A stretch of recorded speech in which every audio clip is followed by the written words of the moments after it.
What's up, tricksters, and welcome, ladies and gentlemen, tricksters and tricksetters, to another Tier 3 sub VOD review.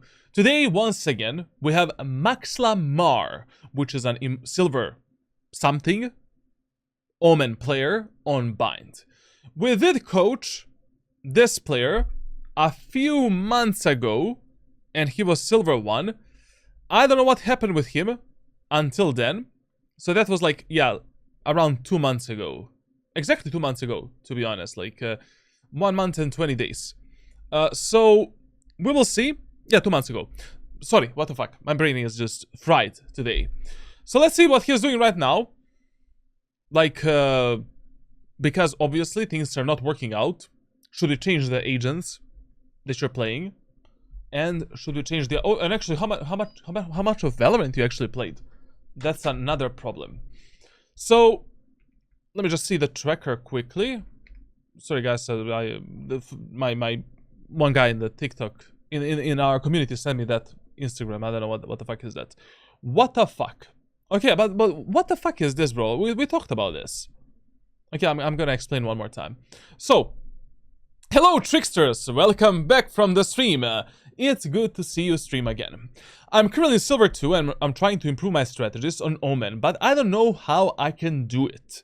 Last season, Bind was my map with one of the lowest win rate. Sometimes I try to be aggressive and I fail a lot. I also have a lot of trouble making mistakes should I TP in my smokes. I feel like I'm too predictable. As you can see in the video, I'm trying to take tight angles, but my reaction time isn't great yet. What do you think of my attack executions? I'd like to go to Platinum or Diamond before the end of the season, but I'm hard stuck. I train every day for the aim and have gone from 16% to 20% headshot. Very good. I switched my sensitivity from 800 DPI 0.9 in-game to 800 DPI 0.325. Very good as well, because 800 DPI at 0.8 in-game is suicide for your mechanical skill. Like, there is absolutely no reason to play Valorant above 360 EDPI. So basically 800 DPI at 0.45 in-game sensitivity. Like, there is not a single scenario where a higher sensitivity number than that is good for you.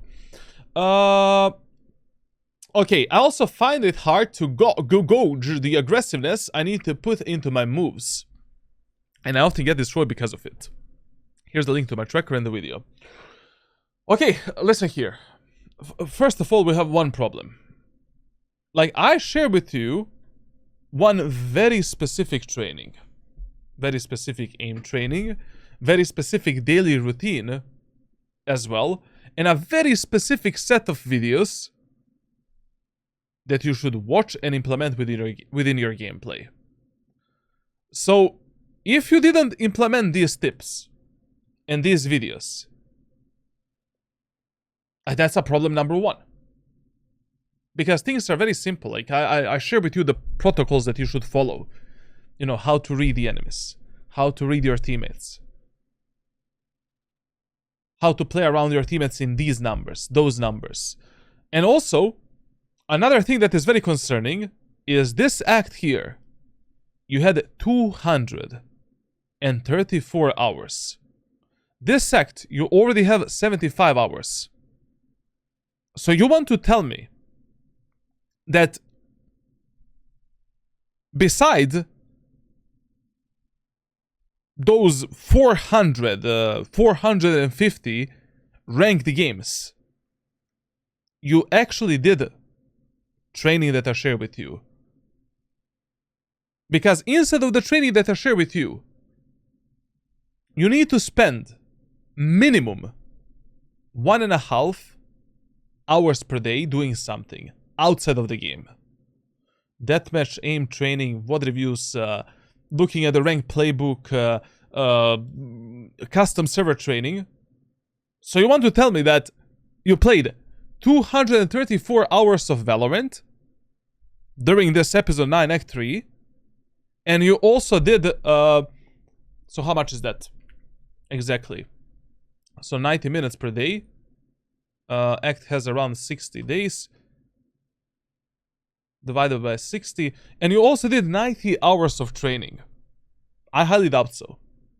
I don't know, you can correct me if I'm wrong, but I highly doubt that you committed to the training that I initially shared with you.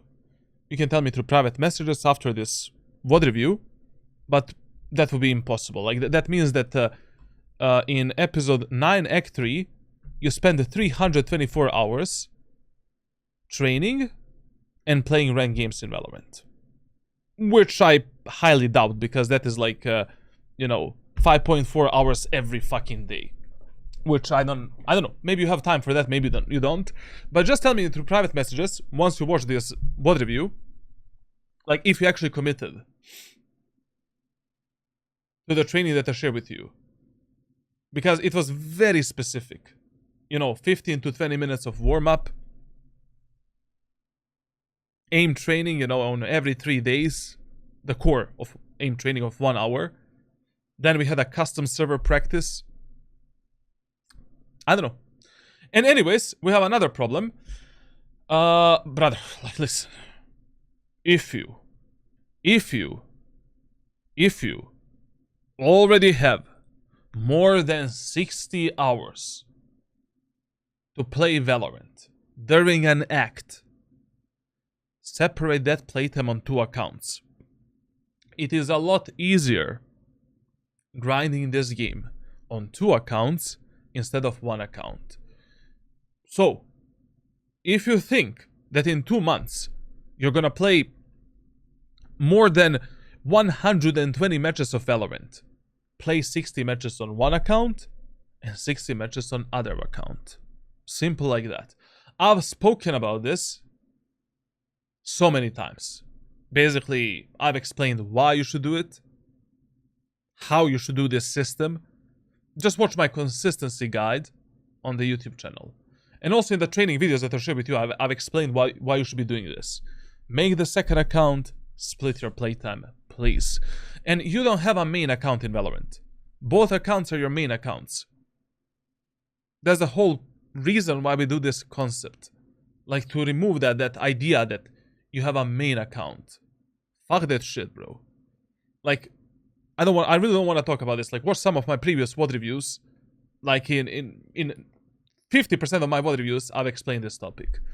Now, let's look at this act, like, because things are not looking great, to be honest. Like, we need to change something drastically. Like, your mechanical skill improved a lot.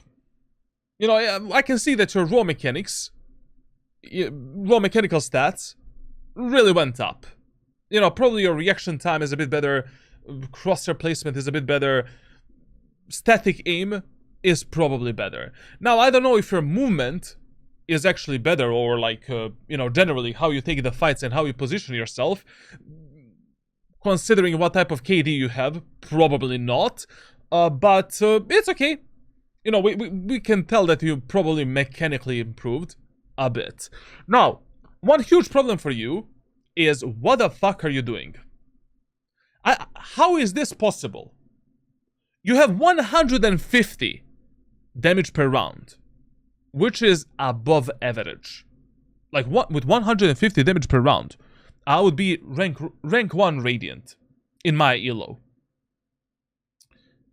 You have 23.5% overall headshot percentage, 32% on Vandal and, these important weapons. And you have 0.97 KD with 69.5% KSD. Basically, this number, they don't matter at all if these two numbers are bad, essentially. Brother, you're playing in a silver, gold elo. In those lobbies, we all, like, you don't, even if you're playing with a mother, father, sister, and brother, and all 4 of them are Radiants, you don't trust them. You need to be, unfortunately, that is the reality of ranked.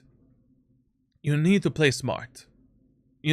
Sometimes you need to play a bit more selfishly. You need to have a really good idea when to be aggressive, when to be passive. And you're dying alone way too many times. Like in this rank in which you're right now, you need to have KD that is 1.05, 1.1, and KST that is minimum 74%. Like a bare minimum. Like, literally, if you don't improve that, basically, what is bad for you right now? Without looking at this VOD review, like, there's a few things I can tell you immediately. Your team play is horrible. Like, I highly doubt that you're paying enough attention on who should you play with, who should you refrag, how to refrag your teammates, how to use their lives, and stuff like that. Second problem, it seems like you're dying a lot in some unnecessary ways, because you're fighting a lot. This number here tells me that you're fighting a lot. But this numbers here tells me that you maybe take a kill, but you immediately die. And then you rely on your teammates to win the round for you. So basically, these stats here, like, look like a stats of a player that should be Platinum 1. If your KD and KST were better, of course. Because this is abysmal. Like in Silver 1 and Gold Elo, you cannot play Valorant like this. Now, clutch percentage, 1.1%. You need, like, in 1 versus 1 and 1 versus 2 scenarios, you don't exist. You need to review, like, these scenarios a bit more. Like, try to, like, you lose a 1 versus 1. After the game, like, try to ask yourself, why did you lose it? Is it timing? Is it how fast you played it? Like, basically, in these clutch scenarios, there is a list of rules that you should follow in low elo to have, like, 60% higher chances to win them. Most of the times, like, if you use some fake utility, if you just, like, if you just, like, wait a bit, they will be, like, under pressure, like, they will make some kind of a mistake. I don't know what you're doing. Like, 1.1% is abysmally low. Like, really low. Now, amount of last deaths is also impossible for this elo. Like, basically, I'm just gonna repeat myself one more time, as always. The good ratio between the amount of games that you play and amount of last deaths that you have in Valorant is 1 to 4. So basically, if you play 100 games of Valorant, you should have 400 last deaths in those 100 games. So basically, 400 times, you were the last alive to control the outcome of your round. That is how you grow, unfortunately. But if you're always going head first, when you don't need to do that, and just dying first, you're just praying to God that your teammates are gonna win. Like, every single time where you lose the round, and you just died in some stupid way, and you lost the round because your teammates made some kind of a mistake, that is the moment of time where you never really learn anything new. Like, your teammates made a mistake, not you. So, what the fuck did you learn? Nothing. Like, literally nothing. Like, even if, you did learn something from that mistake, maybe you wouldn't make it at the first place yourself. So you're just stupid. Like, you need to play a bit more selfishly in these low elo ranks. Like, I don't want to Ascendant 1. Like, you don't know who the fuck you're playing with. You don't know, like, how much boosted are your teammates. If enemies have a smurf, if you have a smurf, like, cheaters are everywhere. Like, every game you need to play with 300% focus. You value only your own life in the first 4 rounds on both attackers and defenders side. You need to double question everything.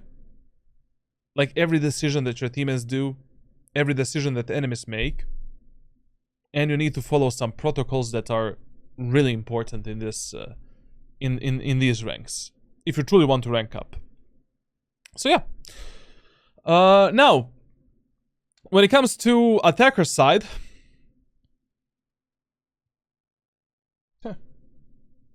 tell me, like, on both attack and defense, you play the same. To be honest, like, you know, it's not like you have a problem on attack or defense. You play the same game on both attackers and defender side. Duelists won't enter the site, so I have to do it.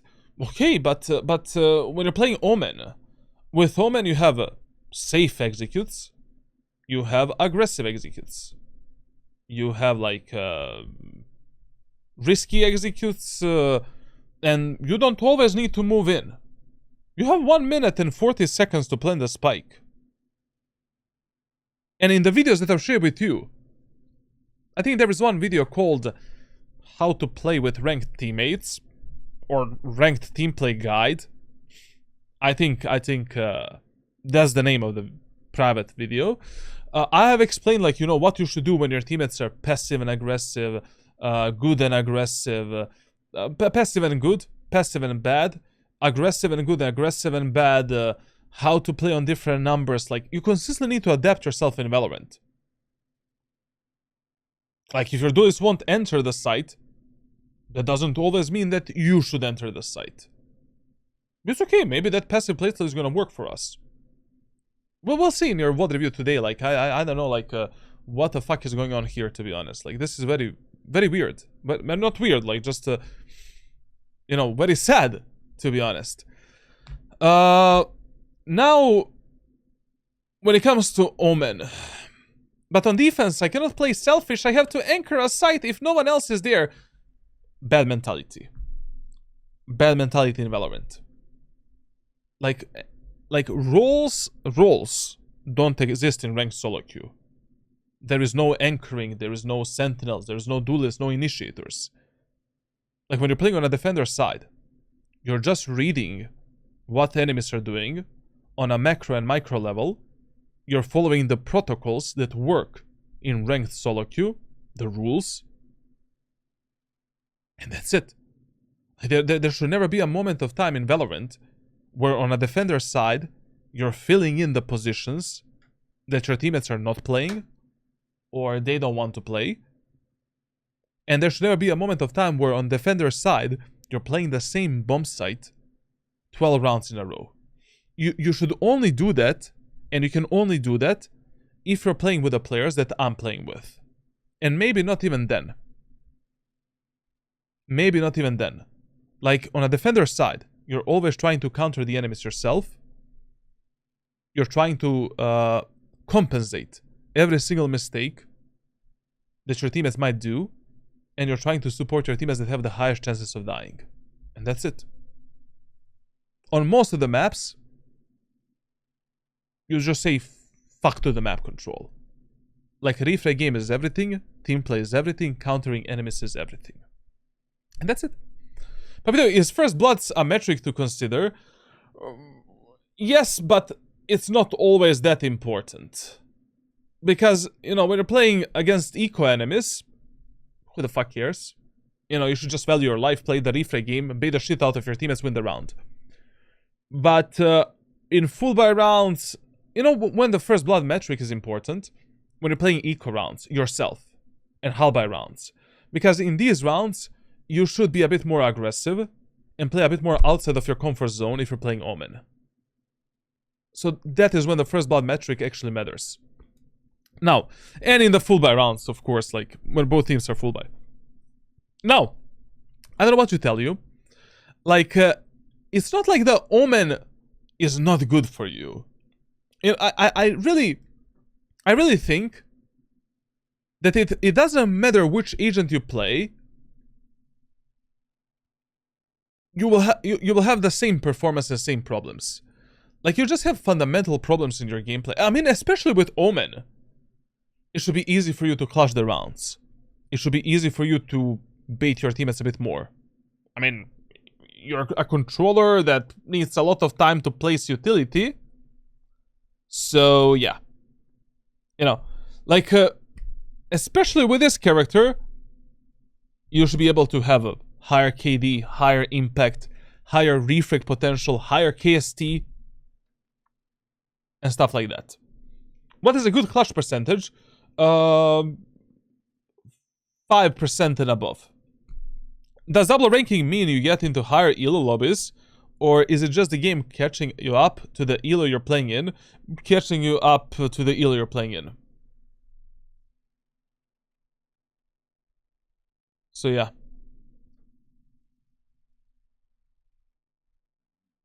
Okay, now, so, listen, maybe you should consider, like, trying some other agent, as well. The only reason for that is because you're gonna lose your mental sanity if you continue playing Omen and one agent this much. Like, as I said, character that you're playing right now is not a problem. Like, I feel that you're gonna have the same performance and same gameplay on any of the agents. But two reasons why implementing more agents would be good for you. Reason number one is gonna be refreshing. Basically, you played so much of Omen that, I don't know, you're gonna puke at some point. You're gonna get bored of it. And the reason number two is to develop yourself a bit more. You know, because the only real way to develop the game knowledge and adaptiveness a bit faster is to learn how to play every agent in the game, to some degree. To understand the timings a bit better and how to support your teammates and how to play around them, essentially. Now, I don't really know what to recommend you. You know, you can maybe try Gecko. Gecko is very easy, you know, very versatile. That would be my number one pick, basically. Maybe you can try Duelist a bit. To get into those high octane situations, especially if you're Duelist, don't want to move in. Jet, Raze, and Phoenix for this rank. So Jet, Raze, Phoenix, Gecko, Chamber would be my top 5 picks that I would recommend you to try right now. Main reason, you played shit tons of Omen. Omen executes same as the Jet executes. Aggressive executes. Raze executes similar to Jet, and Omen executes like you want to reach the same positions with your utility. Phoenix, completely different from Omen, but very simple and impactful in this elo. Chamber has the same setups as Jet and Omen, so, and Raze, and you want to abuse the same off angles and same stuff most of the time. So that would be my picks. And maybe, you know, also implementing Clove as a secondary controller when you feel tired of playing Omen. Because with Clove, you literally use the same setups as you used with Omen. Same, identical, basically. Of course, you know, we cannot really do teleports with Clove, but other setups, you know, Kabi position setups and stuff like that. So, that would be my recommendation.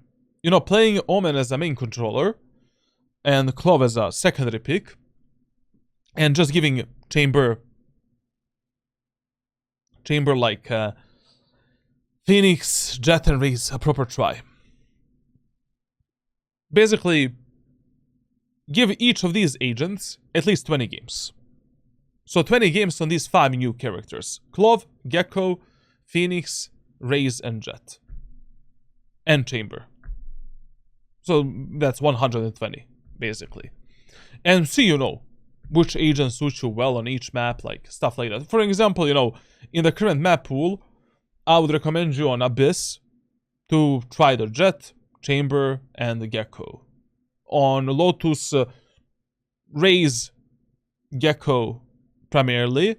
On Haven, you can try everything, like all of these agents work really well. On Pearl, you can go with the Chamber, Jet, and Gecko.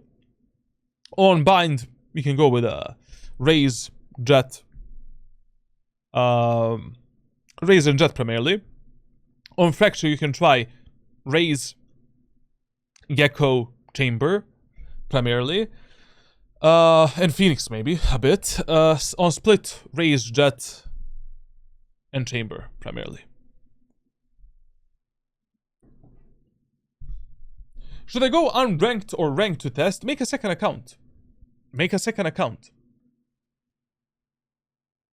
While you're ranking up a second account, test these agents, how they work for you. Okay. Now, when it comes to your loadouts, very good. Actually, loadouts is surprisingly good. You do exist in pistol rounds. This is very good. This is very, very good. Like, this is how everybody's tracker should look like when it comes to loadouts, almost. Like, in pistol rounds, should always be number one for you. My brother is dominating in pistol rounds, probably because of the playbook and strategies and tactics. Like, he is using a shorty, he is using a classic pistol more. Very fucking good. In full buy rounds, you exist, but the problem is a refrag game. Like, a lot of times you die alone, without any refrag potential. Your KST is abysmally low for the full buy rounds, and you can have much better impact. Semi rounds, same problem as the full buy rounds, and in eco rounds you don't fucking exist, and it is impossible that with the Omen you have 0.79 KD in eco rounds. Shorty exists, smokes exist, shrouded steps exist. You should be able to trade yourself for at least one kill every eco round with Omen in these low elo and medium elo lobbies. Now, we still have a problem where you have a lot of kills with Vandal. Like, you need to have better, higher weapon versatility. You have a good weapon versatility. Like, you are starting to use Bulldog, Stinger, Shorty, Outlaw. There is a bit of Judge. Not really, but whatever. Then we have a problem of Operator is not used, Odin as well. Like, this can be much better. Much, much better. Like, for an example, like, Judge. I mean, like, we have, in this map pool, we have Fracture, Bind, Split, Lotus, Haven. 5 claustrophobic, semi-claustrophobic maps. Even, like, even the Pearl to some, depending, you know, like, how the fuck are you not using the Judge in like silver gold, bro? Like, especially on Bind. Like, on a Bind on a defender side, we can use Judge with a Sheriff 12 rounds in a row. Not really 12, but you get the point. And just win that whole match on a defender side. It's so easy to just take 3 kills, and then because players in silver, gold, platinum, diamond, they don't know what type of utility to use, and their angle clearing is, like, you know, interesting. Operator as well should be one of the weapons that you're trying to, you know, learn right now. Odin on Lotus, brother, like, you can spam so many, you can take the kills without even seeing one enemy on the map. Like, you can kill all 5 enemies without even seeing any of them, basically. So yeah, that's a bit of a problem. You know, too many Vandal pickups, and you're just making your job hard for no reason. Like, I promise to you guys, like, every single one of you, like, if you never touch Vandal in your life, so you never touch Vandal in your life, but you learn when and how to abuse every other weapon in the game. You never touch Vandal, Phantom, and Guardian, but you learn how to abuse and when to abuse every other weapon in the game. You will improve 10 times faster, and your rank grind is gonna be easier from Iron 1 to Immortal. Every single one of you. If you never touch these 3 weapons. I don't say that you should do that, of course. That simply means that like 90% of Valorant community is putting such a small focus on these weapons right here that are not Vandal, Phantom, and Guardian, and Sheriff. Like, this game is mega inconsistent when it comes to shooting mechanics. Shotguns, Operator, and Outlaw are far more fucking consistent than a Phantom, Vandal, Guardian, and Sheriff, unfortunately. Not even shotguns, like snipers primarily, like, and some of the shotguns plays that we do. I mean, it's easier in low elo lobbies to abuse the shotguns, essentially. Like, you will just rank up faster. Simple as that. So, yeah, you know, and not everyone can be Tens, Demon 1. Like, you want to find your own playstyle. Like, the worst thing you can do in Valorant is try to copy-paste someone. You're not Aspas. You're not Charlatan. You're not Demon 1. You're not Tens. You're not Horcus. You're not Joel's or whoever the fuck you watch. Try to find something that works for you. Like, something, like, you need to self-analyze yourself, essentially. There are strategies and tactics that you need to copy-paste that are simply good for everyone. There's like 50-60% of these strategies and tactics. But 40 to 50% of your gameplay needs to be something that's yours. You know, you need to find your own strengths, weaknesses. Where do you excel over other players? For example, if I try to play this game in the same way that Demon 1 plays, brother, I would never be Radiant in my fucking life. Like, literally, I can't. I cannot hit those shots. I'm a very static player that relies on outplays, clutch potential, proper team play, timings, strategies, tactics, etc., etc. I cannot take a fight against 3 enemies and kill all 3 of them. I need to separate them in a 1v1 fights. And kill one enemy with a shorty, one enemy with an operator, and the third enemy with my nade or ultimate, I don't know. So, we're all different, and you need to find what works for you. And that is still the beauty of Valorant, you know? Valorant is still the game where multiple playstyles work. Where you're not locked into just one-tap everyone. While in Counter-Strike, like, you know, you just have a few roles. You know, you want to play op, you want to be a lurker, support, or entry. And you need to shoot with all of these roles, essentially. So yeah. That was a really long tracker review. So now let's see what our friends Maxlimar, the God, #EUWest, prepared for us on Bind with Omen, essentially. Okay, now we're starting with the defender side of Bind with Omen. Basically, B site is your default bomb site, number 1 priority. A site, number 2 priority. You want to always start the first round on B, and the second round you also play on the B site. The only times when you play second round on A site is if the enemies in the first round pushed B site and you demolish them on B. Now, on this map, and after the second round, you position based on, you know, what enemies did in the first 2 rounds. Now, on this map, the most important rules that you want to follow are the following. Number 1, you really want, on a defender side, to abuse variety of strategies and weapons. Operator, Outlaw, Judge, Stinger, Shorty, Bucky, everything. Like on this map, there is a counter for everything, because on a defender side, every single choke point works in the favor of defender side players. Basically, every single one of these 4 choke points. Now, on this map, no matter what is your strategy, tactic, or positioning, the worst thing you can do on a defender side is starting way too passively and selling all of this map control to the enemy team for free.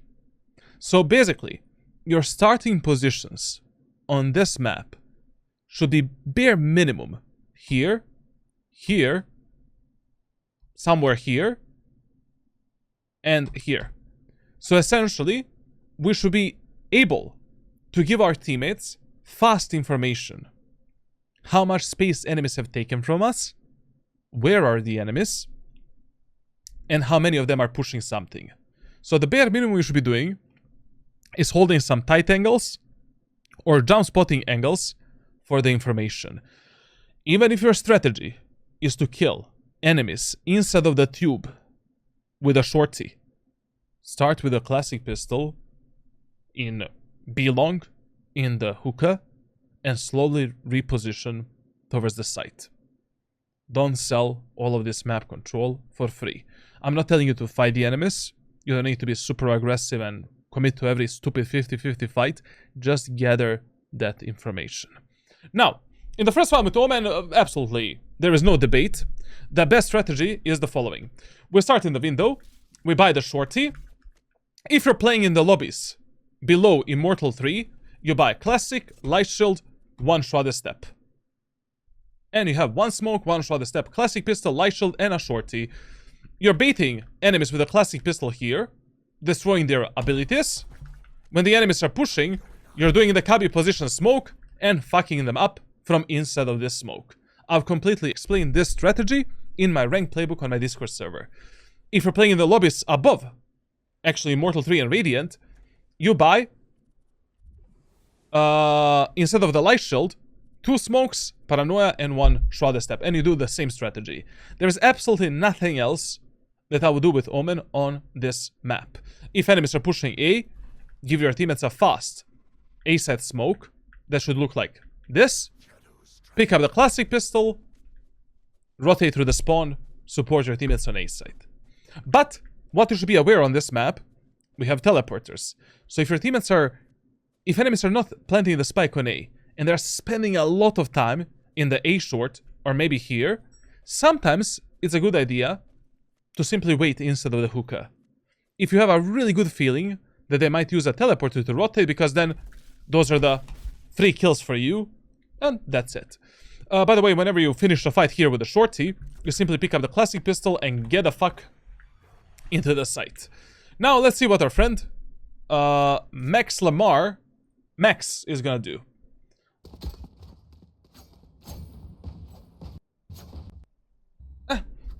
Let's enjoy this one. Okay, he is doing it.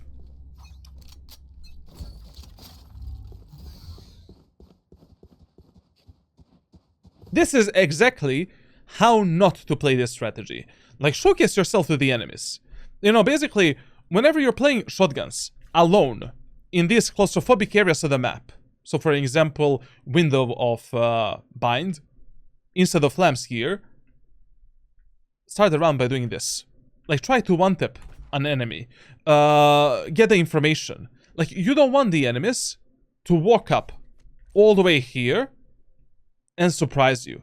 Get the info if the enemies are pushing in there. Bait them a bit as well. Like, when the enemies hear your classic pistol, they will have more confidence to push you. Like, they will expect you, but you have a fucking shorty. You can just delete them from within the smoke. If you position this cubby position smoke, obviously, where you can hide yourself and dodge the enemy's random spam.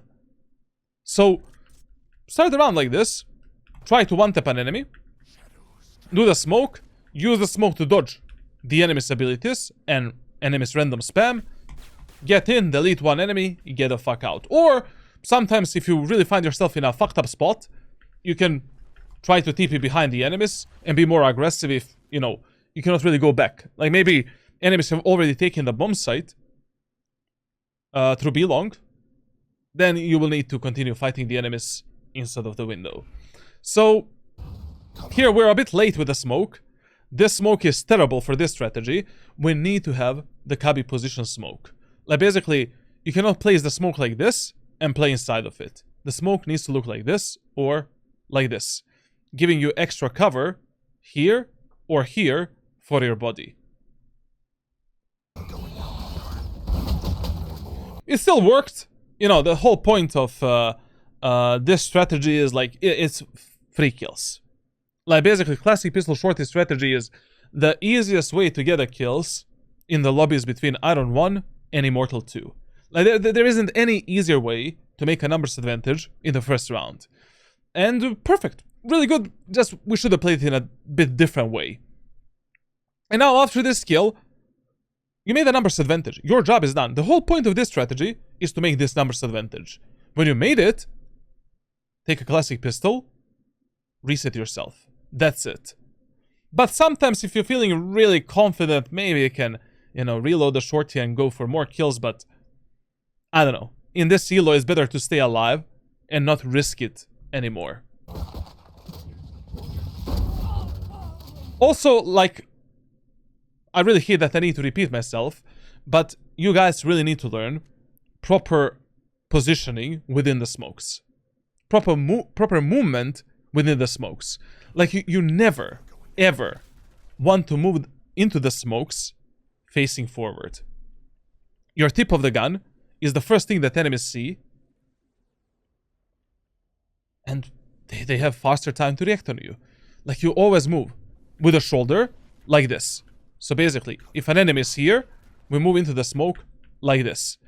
If you need to shift walk, so if you're going slowly, as soon as you reach the edge of the smoke, you release your shift, perform a silent footstep, and that's it. You see, I didn't make a single step, but I went really fast into the smoke, and I didn't lose a single timing to kill that enemy. Also, if you think enemies are playing with the shotguns instead of the smokes, you always want to jump sideways onto them. You will distract them a bit more and fuck up their crosshair placement, which is going to give you higher chances of surviving that duel. Very good, very good. Overall, fine. I mean, like, very good. Just, I think this is a bit too much. But these guys are just running into his shorties, so sure, fine. It's okay, bro. It's okay. No. They just keep going. I mean, at this point here, when your Cypher came to support you, that's the point where you really switch to the classic pistol. Like, because only God knows what type of a gunfight this Cypher is gonna take. Like, you wanna be able to support him in medium range, close range, long range fights every single fight.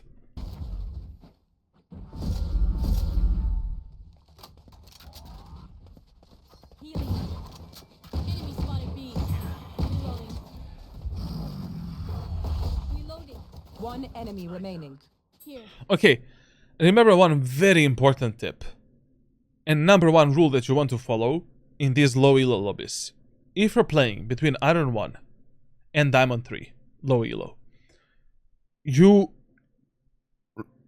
you make true numbers advantage, such as 5 versus 1, 5 versus 2, for an example, bait the shit out of your teammates. Like, let them peek first. Like, most of the times, they will be hungry. They will hunt that kill. They will only see the blood in their eyes. They will swing without any second thoughts. And with only God knows what type of movement and crosshair placement. Even if you die here, 5 versus 1, there's a chance in this elo that your teammates might lose this round. Like, solid 5% of chance, to be honest. Here, the only thing you want to do in these type of scenarios is pinpoint your most aggressive teammate that has the highest chances of dying, or the most useful ally that you can use to close out this round. Here, I will be playing with my Sage, probably. I mean, playing with both Sage and Jet, it's fine.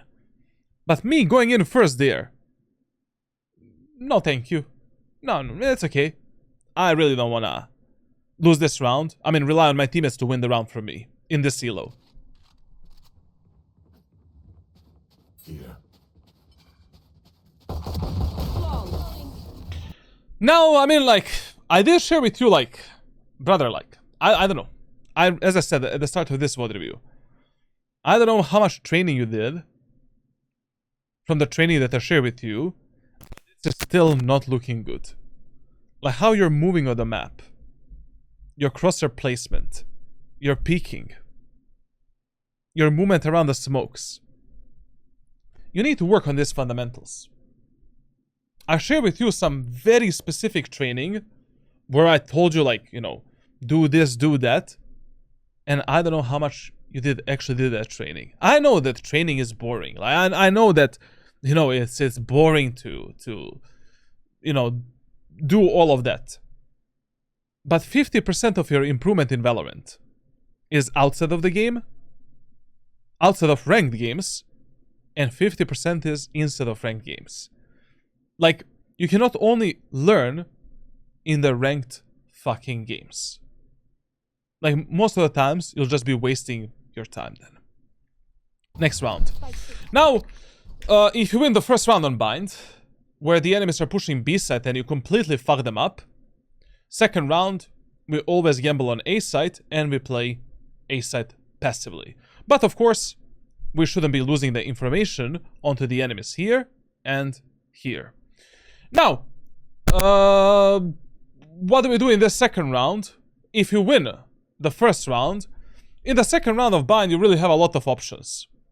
Option number one, Outlaw with a Light Shield, Regen Shield, or Heavy Shield, 2 smokes, and, you know, the rest of the money goes into Shrouded Steps. Always prioritize guns and shields or over abilities in anti-eco rounds. Always. So here, my friend has money for... Let me see how much money he has. So, our friend Max has 3,600 credits. So, if you want to buy Outlaw in this round, we're buying Outlaw with a Heavy Shield and 1 more smoke. And that's it. You don't need anything else to win this round. If you want to play on top of the truck, ask your teammates to boost you. Like your team, you know, just tell the guy, hey man, can you crouch underneath me here? You jump, jump, jump, jump, get up here, and that's it. You don't need Shrouded Steps. I mean, even playing this round with 1 smoke, it's fine. Who the fuck cares? Like, the whole point of this round is to win it based on our gun advantage. Now, since we are playing Bind, amazing anti-eco weapon, and the weapon for the bonus round is also Judge. He could have simply bought the Judge, Heavy Shield, and Sheriff, with the rest of the money going into abilities. And the third buy option, which you should be prioritizing when you're saving money for Operator for the 4th round, is Stinger with a Heavy Shield, and that's it. Stinger, Heavy Shield, 2 smokes, and 1 Shrouded Step. And our goal in this round is to win this round based on our gun advantage, to save that weapon into the 3rd round, so that in the 4th round, we have plenty of economy to do whatever the fuck we want to do. Now, how you position yourself in this round doesn't matter that much. If you buy Outlaw, you can try contesting enemies from the truck. If you buy a Judge, you can bait the enemies to push you into the lamps. You know, with a Sheriff, you can jump spot the enemies here, hold a tight angle here, and then fuck them up as they're moving in. It's really up to you. Just in these anti-eco rounds, never showcase to enemies your best strategies, off angle, and tactics on that specific map. Bulldog is also fine, just it's you know, it's Bulldog, like it's Bind. You know, this is like a very claustrophobic map. It's so easy to get the kills with Op and Outlaw. With a shorty, with the shotguns, like, I don't know. Bulldog is more of a weapon for Abyss and Breeze and, you know, maps like that. Shadows traveling. Now, this smoke here is a bit of a waste. Really unnecessary. Like, you don't want to give enemies any type of a smoke here that they can use to get inside and then flash you and start, you know. Why would you do that? Just hold this angle in a proper way. Take the kills, drop down, and that's it. Use the smoke later. And always remember, whenever you're playing any elevated position in Valorant, it doesn't matter how much that position is elevated. Always play the bottom edge of that position that goes towards safety. So, after you take a shot with Outlaw, or 2 shots, you pick your knife out and quickly flick towards the ground and get down. You know, hide your head, crouch, get behind the truck, reset yourself, and then maybe we can take this angle or this angle to kill enemies again. We can TP into the enemy smoke if they place it on tower. The smoke is terrible when you're pushing a set of bind, but a lot of players do it.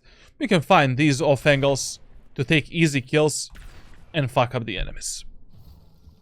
But the smoke is just a complete waste.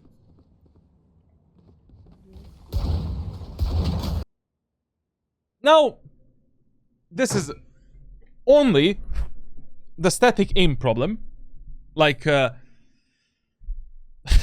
I said, I really don't know how much of aim training and general training you did that I'll share with you. Because that training that I share with you is focusing on all of these problems that you have. But you have 300 hours of Valorant played in 2 months. Ranked games.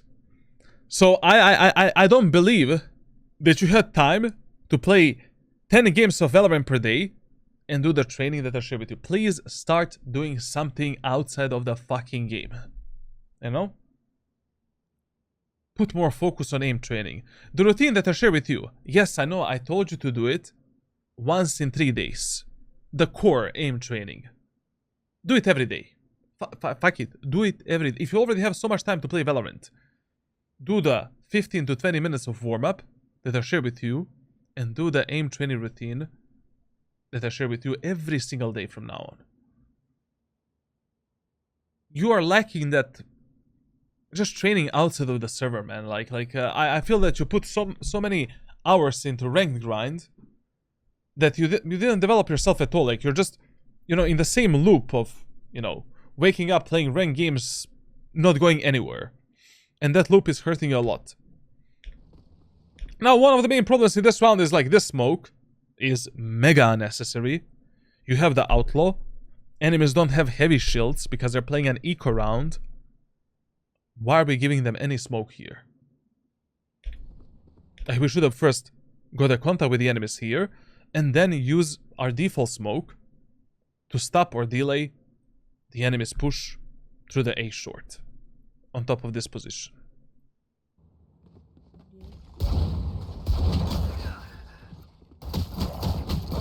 Listen, whenever you take a fight in Valorant, on these type of off angles, on any position, get reposition immediately. Like 90% of times, you should just go down and get another angle to kill the enemies from a secondary position. Basically, like, especially here, on top of the truck. On top of the truck, you just take initial contact, initial fight. 1 bullet, 1 burst fire, 1 bullet from operator, 2 bullets from outlaw. After that, you instantly drop down and you're searching for another angle to kill the enemies. Your secondary angle, as I said, like, you can hold this off angle, try to kill the enemies up there. You can go at the backside, try to contest the enemies. You can TP onto the tower. If the enemies give you the smoke there, try to kill them from there. If you have the shorty, you can drop into the lamps. From the lamps, try to get 1 more kill, bait the enemies to come, kill them with shorty, but you don't want to stay here, man.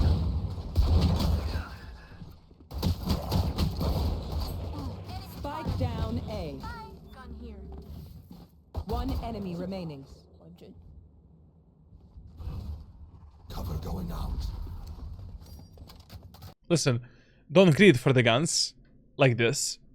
Like, no matter what type of task you're doing in Valorant, your crosshair should always be placed on the most probable angle from which enemies can kill you at that moment of time.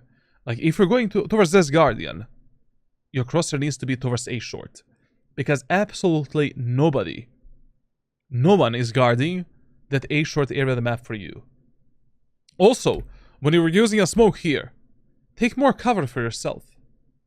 Like, you have nobody in showers.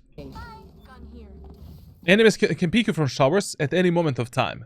To be honest, here, I wouldn't even peek this Reyna on the middle of the site. You have Yoru and Jet playing a double tower setup in this corner here. I mean, in this round, probably they're not gonna need your help. And if you don't know where's the remaining enemy, your job was just to hold this. Hold the showers for them. Support them like that. One enemy remaining. And especially after this kill. This mode that you did in the showers is just unnecessary. First of all, you should stay with the outlaw. Why? Two reasons. Reason number one, in this elo, there is a really high chance of economy mismanagement by the enemy team. Like, there is a really high chance that in the next round, 3, 4, or maybe even 5 enemies are gonna play with a light shield. So the outlaw basically on a defender's side, 90% of times, when you win the first round, in a second round, you want to buy the outlaw. If you're playing in the lobbies below Immortal 3, there's a huge chance of economy mismanagement by the enemy team. And the second reason why you should have stayed with the outlaw, I mean, with 4 HP and 25 shield, isn't it easier for you killing this Clove with just 1 bullet to the body instead of using the Guardian and you need a headshot? What? Also, this mode that you did here is mega unnecessary. There's no reason to do that smoke. That is actually a risky, very risky smoke. Because in this elo, when you do this type of a smoke, your teammates in this elo behave towards the smokes as if you did some kind of a wall. And you're just gonna give your teammates fake confidence to maybe push into that smoke and die. Or maybe they're just gonna be like, nah, the Clove is not gonna peek through that smoke or something like that.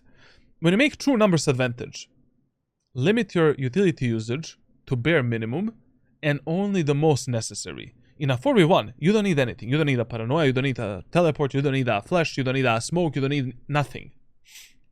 You just need to play together with your teammates on a refrag potential and hold the angles that they are not holding. That's it.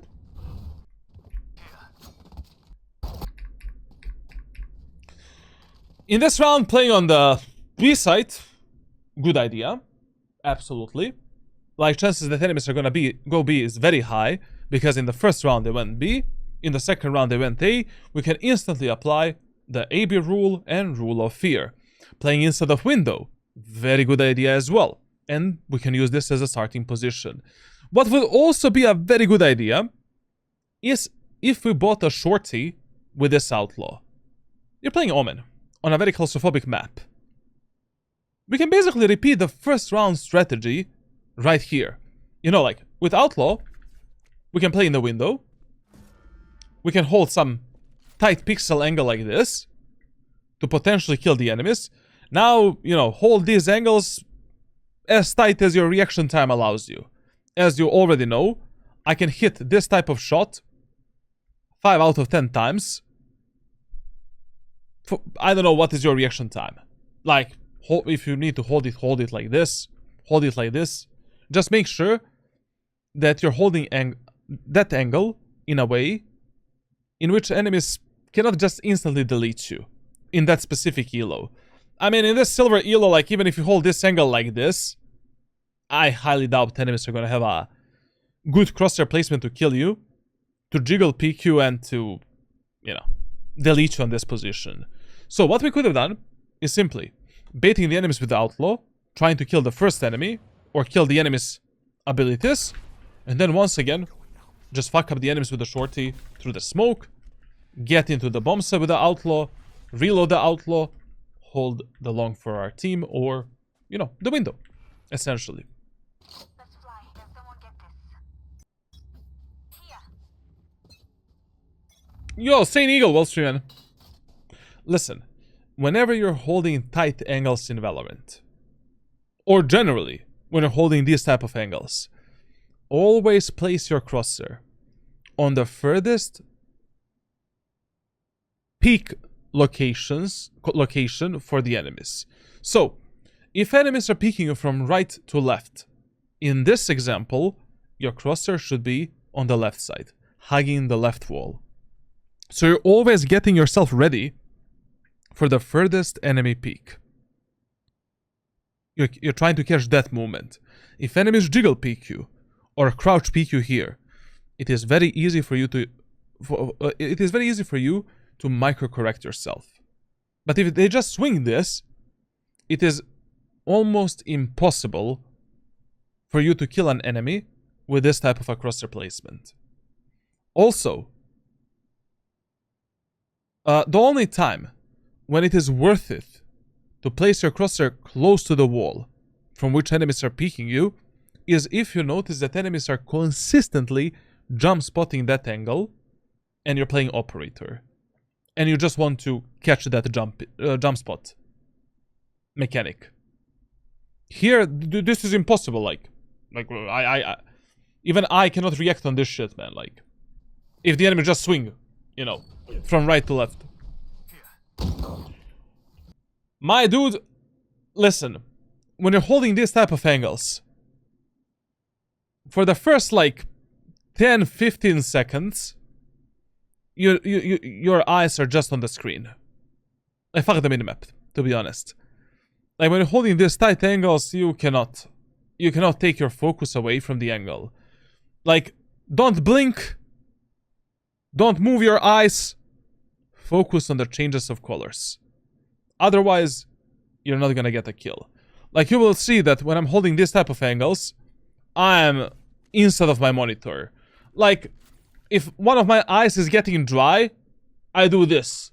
Then this. Then this. But I'm not blinking. And I'm not looking at the minimap if I want to hit that shot.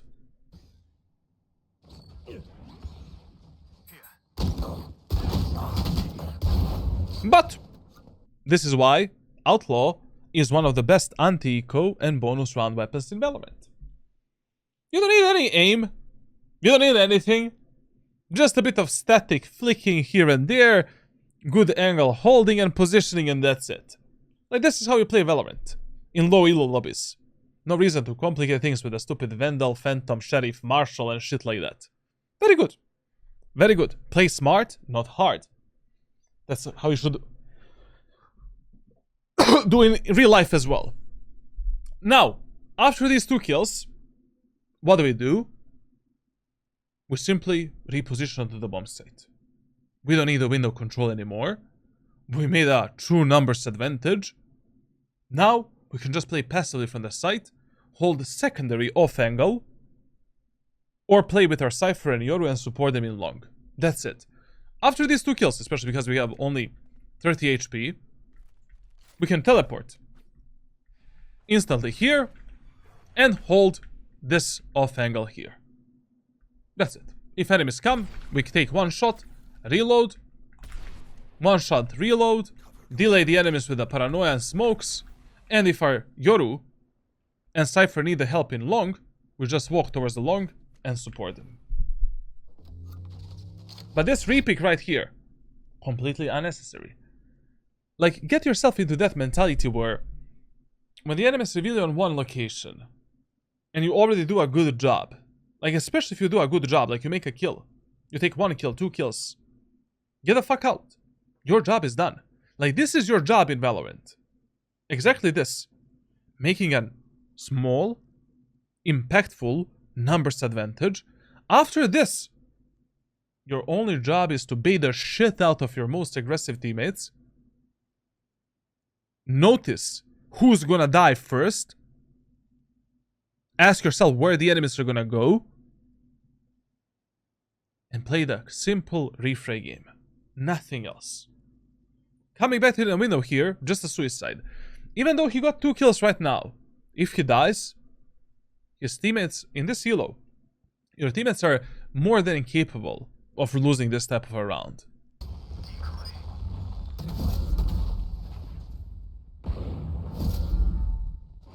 Also, like, try to communicate to your teammates a bit more, you know, like, you have a Sage in your team, she teleported, like, Sage, brother, can you heal me, please?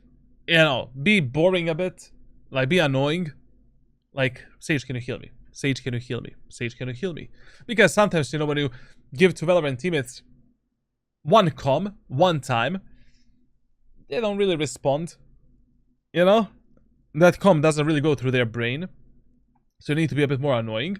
And also, when you're playing Omen, always look at the things in a three-dimensional way.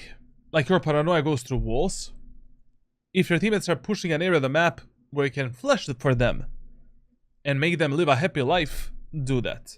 Like, right now, I would probably do this type of paranoia, because there's like 50% of chances that enemies are either behind this cover, or this cover. And, of course, simply follow your most aggressive teammates and refrag them. One enemy remaining. Okay, fine. Solid round. Like, I mean, it could have been different and better, but that's it. Now, Vandal? When did we get Vandal? Ah, we got Vandal here. Okay. No!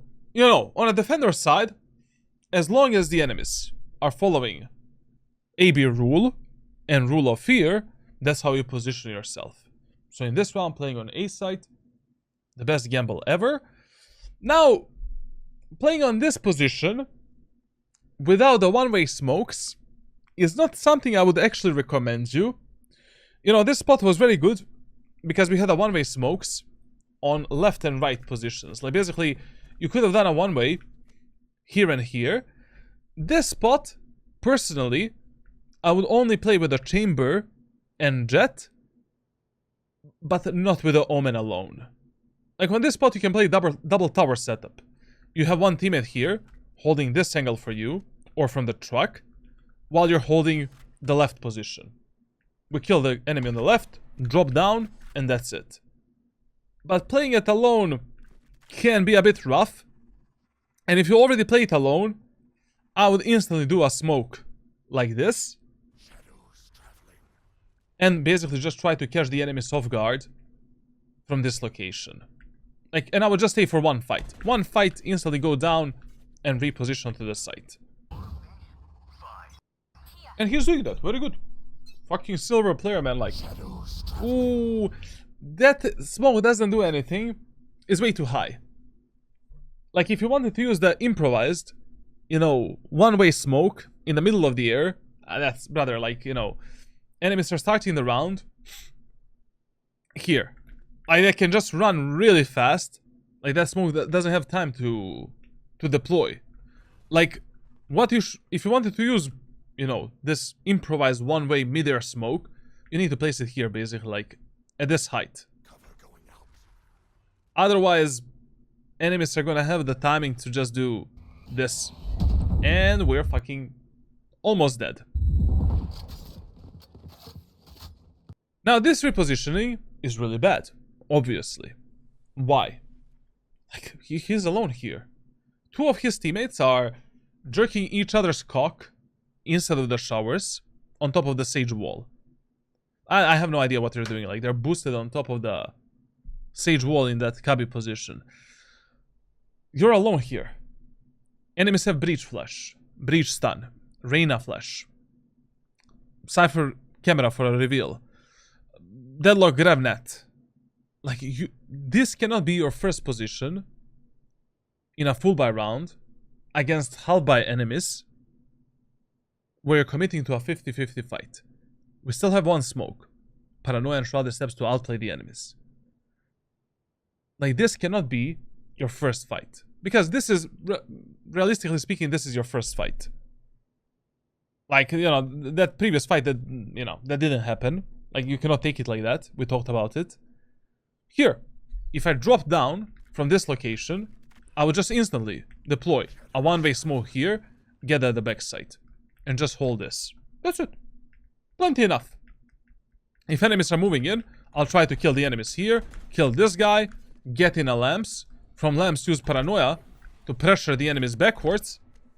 And that's it. Then I will simply, with a shorty, try to kill the enemies here, or play with my teammates that are boosted up there. And please keep the shorty as a primary, secondary weapon in every full buy round. Thank you a lot. Cover going. Also, one more tip, like, you know, when you're playing Omen, you don't need to waste shrouded steps for this. Like, once again, you can ask one of your teammates to boost you here, get on this box, and from this box, you can actually perform this jump to get on this position. It's just a waste of a shrouded step. Why would you, why would you do that? Out. Here, God help us, to be honest. Like, enemies need to be mega bad for this to work. Oh, what a running gun, huh? Gun hygiene and fundamentals. Fuck that shit, bro. Listen, man. So, I mean, I don't need to watch this VOD. Like, you just need to spend some time outside of the game. More time outside of the game. Like, I will write for you exactly what I want you to do every single day. We're gonna change things a bit. You know, your aim training and stuff like that. But you need to do that stuff, bro. Like, you simply don't grow enough, fast enough, instead of the ranked games. They don't know boost in silver. Okay, I'm asking, I'm telling you if you're playing with a friend.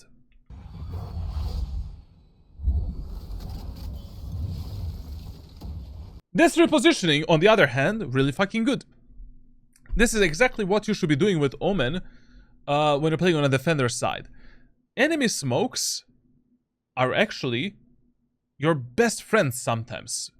Depending on what enemy smoke off, that is always your potential escape route. This is a really good thinking and a really good repositioning by Max. That I would have done 100% if I got stuck in that left position. Now we just chill, What do we need to do? Just jump spot this angle, wait for our Sage Jet. Oh, sorry for that. Wait for our Sage Jet and Yoru to get the first contact, paranoid the enemies in short, kill them, and that's it, right? That's what we're gonna do. No! No! These type of fights are gonna cost you a lot of games. When I say a lot of games, every fucking game that you lose. If you're taking these type of fights, you deserve to be hardstuck, to be honest. You just deserve to be there. And that's it. Until you discipline yourself enough to not take them. The only thing you should have been doing there is holding your paranoia or vandal and getting yourself ready to pick the enemies on the contact of your teammates. Your job, like, once again, you did a great job. You made a numbers advantage somehow. We're not gonna talk how, but you made a numbers advantage. You escaped. That's it. That's everything that you need to do in Valorant on a defender side. Like, literally nothing else. Playing the game of chess. Using a good strategy, good off angle, good utility usage to make numbers advantage, and then trading the pieces like in chess to win the round. If you play Valorant in that way, that's the easiest way to rank up. If you think about Valorant in that way. If you just want to fight this, fight that, take every fight on the map, go play deathmatch. Go play unrated games. Swift play is for you. If you want to rank up fast. I mean, there's no rank in Swift play, but you get the point. Like here, it should have been simply, what you should have done is simply jump spot this angle to see how many enemies are there and to distract them a bit. And then after that, you're just holding paranoia in your hands and getting ready to fuck up the enemies in a short. Now, because you're dead, your teammates don't have a paranoia, they don't have a smoke, and this is 50-50 round. Only God knows who's gonna win this. But this round is very important. The most important rounds for you in Valorant are the first 4 rounds of the match. Because those rounds are the rounds that dictate your economy and enemy's economy. Your mentality and enemy mentality as well. Most of the times, if you just win the first 4 rounds of a match, the match is already over in Valorant. When I say most of the times, that's like 30-40% of times. Because players' mentality in Valorant, like, let's be honest, people are mentally disabled. Sissies, left and right, you know? Having gay banners and stuff like that. They don't want to play the game. These crybabies that want to surrender at the round number 3. Like, play. Like, that is how... Valorant is also a mental game. Especially if you're playing in a European, you know, in any other region that is not North America. Like, that is why in these first 4 rounds, you always value your own life more than anything else. You have 300% focus. 300% focus. And you're following a protocols that you need to follow for ranked solo queue. Then in the round number 5, you can start fucking around, like, depending, you know, how the match is going. I mean, you need to do that if you're serious about your improvement in Valorant. If you just play for fun, who the fuck cares? Like, do whatever you want, like, literally, I don't know. I don't care then. Now, we won that previous round. Enemies went A. As I said, as long as the enemies are following Rule of Fear, ABAB rule, and Rule of 3, just follow these 3 rules on a defender side of any map. So in this round, where should we play? On the B side. And in this elo, if you have a good read onto the enemies, fuck what your teammates tell you to do.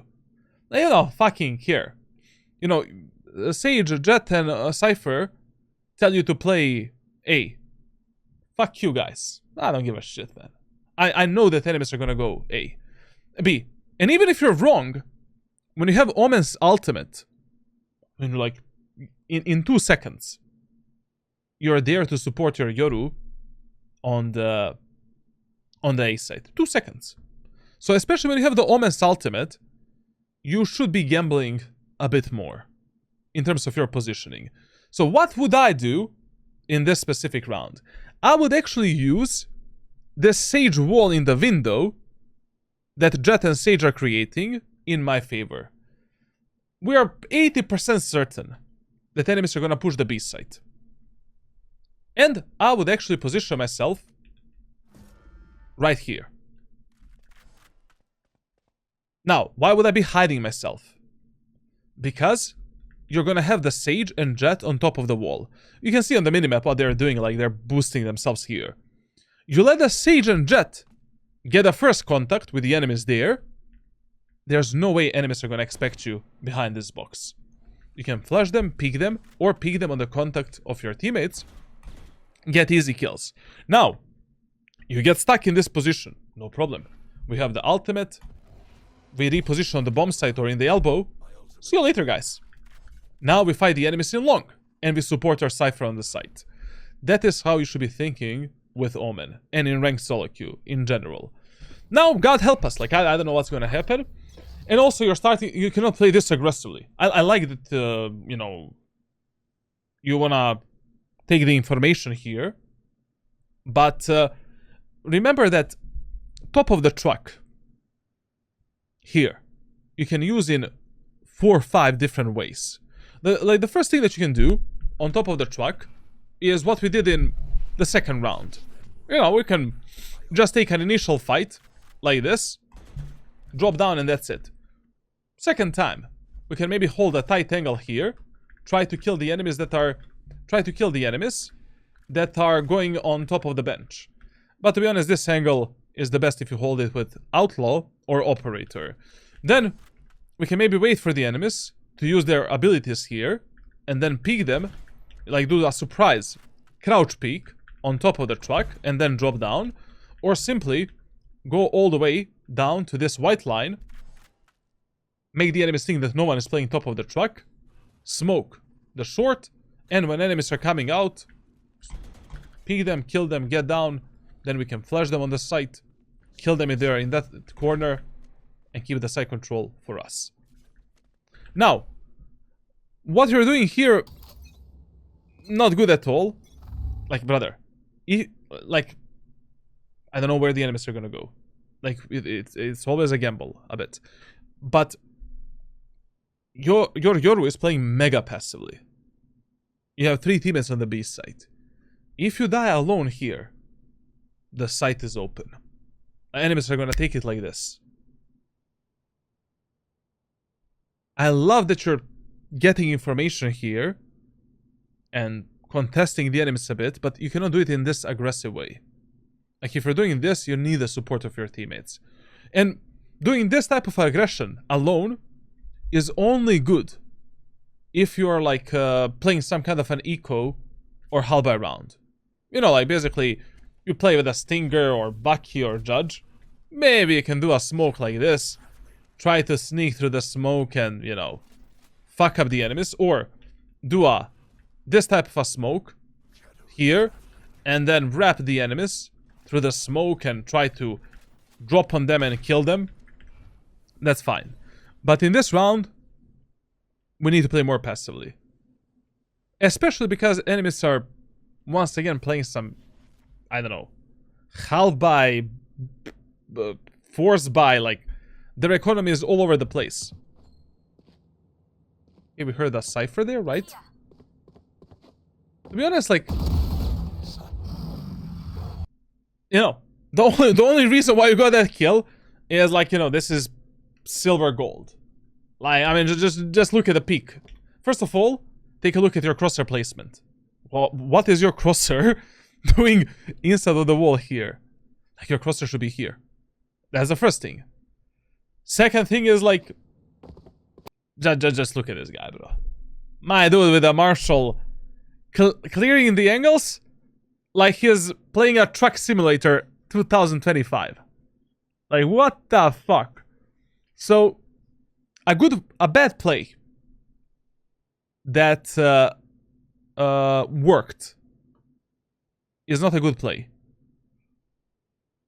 Like, basically, this is something that you should not be doing in these type of rounds because of economy and stuff like that, and because you already have 3 teammates stacking B set and your Yoru is playing super passively. Like, there's a lot of these great passive off angles that you can use on the A set of bind to fuck up the enemies. And in my ranked playbook on Discord, I explained at least 11 or 12 different off angles that you can use to completely destroy the enemies alone on the A site. Now, very good TP away. 10 out of 10. This is what we should do. Now we should just smoke this and get out. Waste of paranoia there.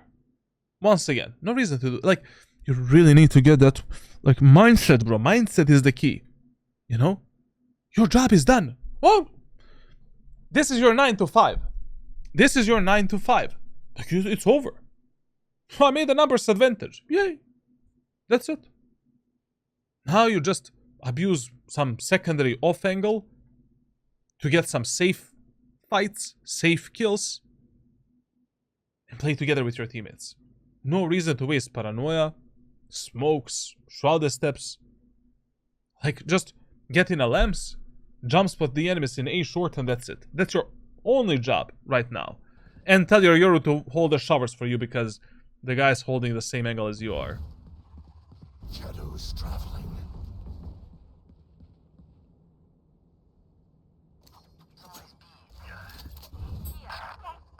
I know exactly where you are. I know exactly where you are. Now, listen. In this elo, like, first of all, is using the ultimate on the B set here good? Absolutely. Like, the main playstyle that enemies were using in this match, they're just pushing together and trying to brute force their way into the bomb sites. Here, I would immediately teleport on A site, on B site. Even if the enemies rotate back to A, I would much rather play a 3 versus 4 retake on A site than playing a 1 versus 4 retake on B site. Here, we should be teleporting at the back set of B to support our teammates as soon as possible. And we are committing to the teleport. Now let's see what happens. Like, I don't know. TP into the elbow. Here is a bit risky, because enemies could have already been out. You don't have that information. So they might destroy your shadow and you cannot support your Yoru right now. But thanks God. Players in gold and silver are deaf. And you didn't die.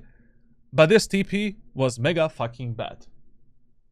Like, whenever you're rotating from one bomb set onto another, you always want to teleport in area of the map where enemies cannot kill you, cannot kill your shadow, and where you can support your teammates as soon as possible. Like, if I already have a Yoru that is here, I want to teleport here.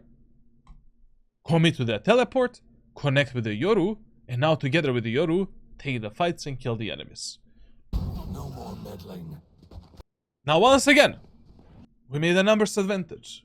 No, I mean, we lowered down the numbers a bit. Now, in this 2 versus 3 situation, we can play a bit more aggressive. You know, you don't really need to play with your Yoru. We know that 2 enemies are in the window, and only God knows where is one enemy. So, now that he's playing aggressive, it's okay. Like, it's fine. Like, he can try to, you know, search for some kills. Just we need to clear every single angle right now, as if the enemies are there. Like, the problem here is, like, enemies could have been here. Enemies can be here. Here. Here. Here. Here. Here. Like, we need to clear all of these angles one at a time. Once again, we're getting in the smoke with a gun going first. Get in the smoke sideways. We need to check the back as well. Like, the enemy can be behind you. Like, if you're pathing instead of the smoke in the garden, like, you should always clear the garden smoke from left to right. If you already want to do this play. Like, if the smoke looks like this, you're always entering the smoke like this, and then clearing it in this way. Checking the left, and that's it. But Last player standing.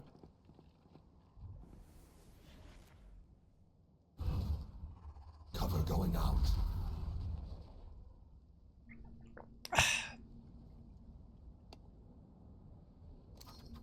Spike planted. yeah. Now, to be honest, this is the round where I would actually save. Basically, I'm 1 versus 3. We're winning 4-0. I don't need to win this round. Like, basically, in Valorant, sometimes, you know, you need to think in a long run. Same as in Counter-Strike. Like, right now, if I just get 3 exit frags, I will completely fuck up the enemy's economy, and they will only have money for 1 full buy round. And I just sacrificed 1 round for that. And also, like, you know, going for a retake 1 versus 3 when you're on the completely opposite side, like, you will need like 15 seconds to get close to the A site. Like, what? You're gonna have 30 seconds to kill 3 enemies and find all 3 of them and defuse a spike? I mean, maybe if you're smurfing in silver as a tens, you can do that. But I don't really think that we are tens yet, to be honest. So here this is a moment of time where just save the weapon, get behind the enemies. You know, I would just go through the B window, go behind the enemies in the A short, get like maybe 1, 2, 3 exit frag kills, and focus on winning the next round. But what is the main mistake in this round? You should play B side. Like, if enemies are abusing one pattern of pushing 24/7, if enemies are already easily readable, use that information as long as it is valid. As long as it works for you. That's it. And no reason to change anything. No, hero, like, you need to hold the gun out, like, enemies can be anywhere. Angle clearing 0 points. Interesting kill, I must say. Shadows traveling. That smoke there, you know, in this 1v2, it is good if you use some kind of a smoke to distract the enemies or to split the sight a bit. But that smoke up there, you know, even doing a real teleport, you just fucked up yourself. Now you're on the elevated position, and in order for you to engage the enemies, you need to drop down. What I thought you were gonna do here is like, I thought that you're gonna use a fake smoke and fake teleport to do this. That would be okay. You know, in this elo, probably enemies are gonna think you TP it on top of the truck, and then you can try to outmaneuver them. Anyways, even if they think that you maybe didn't teleport on top of the truck, they still need to think about it, you know. They have that level of pressure above them. But teleporting up, this is just a suicide. And what do we do now? Can do this in a 1v2. But to be honest, like, as soon as you kill the enemy arena, you should have called it a day. Job done. Now in this round, we should be playing on the A side. Why? Because enemies are easily readable. Like, come on, bro. Like, silver players, gold players, platinum players, diamond players, ascendant players. Such an easy players to read. Their playbooks, very shallow, non-existent, autopiloting a lot. If you just follow a simple set of rules and protocols, that's, like, you know where to position. Why are we playing B set right now? As long as that is only information that we have. You know, once the enemies change their pattern of pushing or some kind of a pattern, then we need to use some other information. Maybe they're gonna do it this round, but I don't know that. You don't know that as well. And they didn't. Cover going out. Enemy spotted A. Multiple enemies A. Spike down A. Like, basically, by simply following very simple rules, we successfully read the enemies 6 times. 6 out of 6 rounds. Like, that is how repetitive enemies in Valorant are, and that is why you need to use this statistical data to position yourself in Valorant. Like, you cannot just randomly, based on your feeling, doing some random things and hoping for them to work. Unfortunately, like, you know, Valorant is not super complicated, but it is not super simple as well.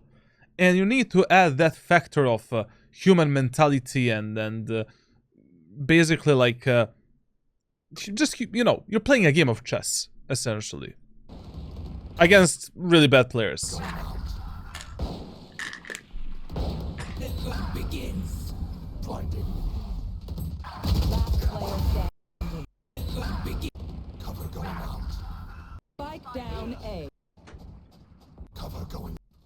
Just a second, I want to see the smokes. Cover. Cover going out. Okay, fine. The hunt begins. Blinding. Things were fine. It's okay. Like, we should have just engaged the... We should have just... Your angle peeking needs to be a bit better. You're kind of rushing things out a bit. That's the only thing that you could have done better in this round. Everything else is okay. But basically, if you're here, like, you need to jiggle peek this angle, because enemies can be anywhere here and here. Like, you need to do this, this, and now, you know, checking this angle, or if you have a shorty, you can just do that. Also, one thing that you can do, if you're already making footsteps, you can spam this wall here to clear this angle. Because I love a lot of times to get into this position with a shorty. And if you simply do this with Vandal, Phantom, medium and high penetration weapons, you clear this spot, and you can also clear the deeper spot right here, essentially. Of course, you cannot clear this. At least I don't know any spam lineup for that spot.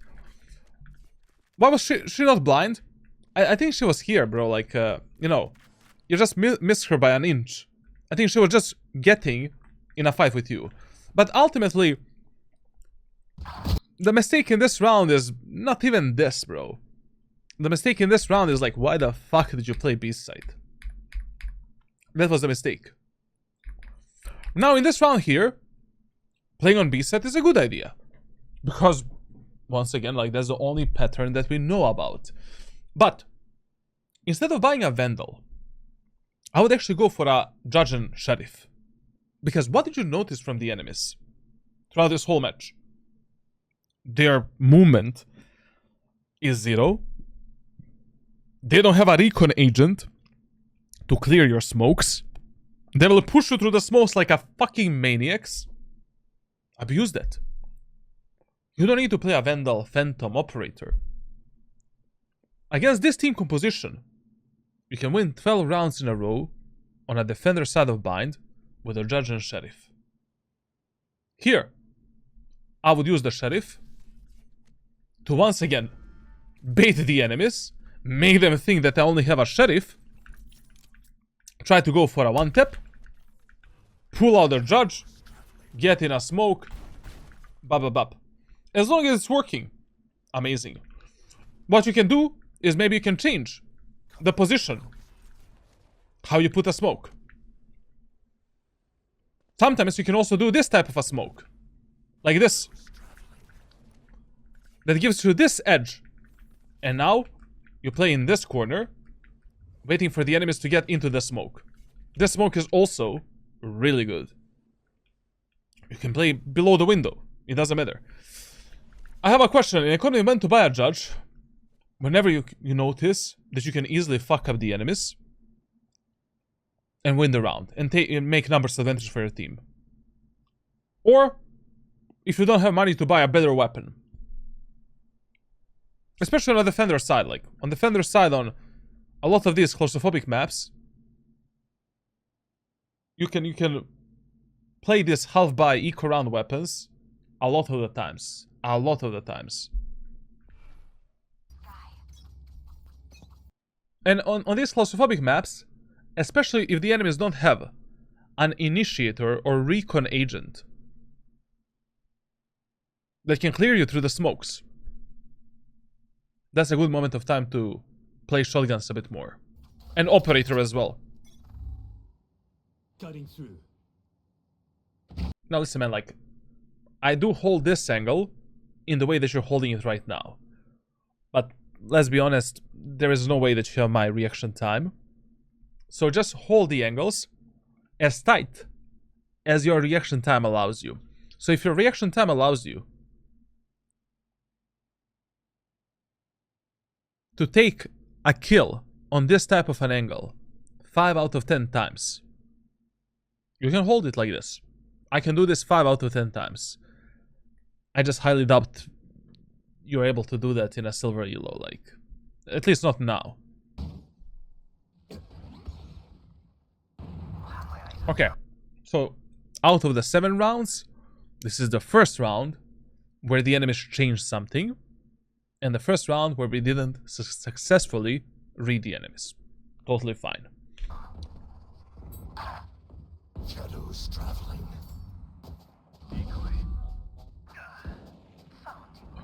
Please, whenever you're rotating in Valorant, from location 1 to location 2, always place your crosshair on the most probable angles from which enemies can kill you at that moment of time. Like here, if you're rotating from window to A side, you need to do this. Like, you just don't know if maybe one enemy walked up here, he heard you rotating, and now he catches you off guard and kills you. Plus, you don't want to lose that information. Like, if you're doing this, even with a knife out, just do this. make sure that you have opportunity to escape the fight and to see that enemy.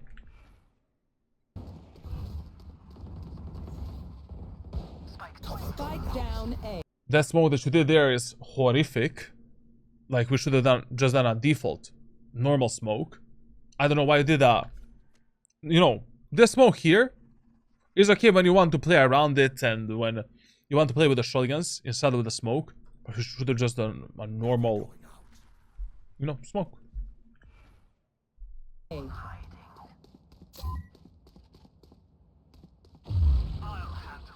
I got it. Okay, breach on me. Now listen. If you're playing in a Radiant lobby, if I'm playing in a Radiant lobby, I would probably right now rotate on B side and let my teammates, you know, on A. But just remember that when you're playing in low elo lobbies, whenever you make a numbers advantage, fuck the map control, fuck the spike control, fuck everything. Just make sure that you're playing with your most aggressive teammates that have the highest chances of dying, that you're trading the pieces one at a time, and that you're playing a proper refray game. Here, I will be running towards my Cypher and Yoru to support them, and that's it. Like, that is the only rule you should be using in this type of situations. So here, instead of going towards the Cypher, once again, I'll be running towards the Jet and towards the Yoru, supporting them, and that's it. Because God knows if you know, the club is actually gonna go towards the Cypher. But we know that our Yoru is gonna 18 be aggressive gorilla. So already now, at this moment of time, you should have been there to support your Jet. Like, at this moment, exactly at this moment of time, you should have been close to the Jet's anal cavity, ready to refrag her at any moment of time.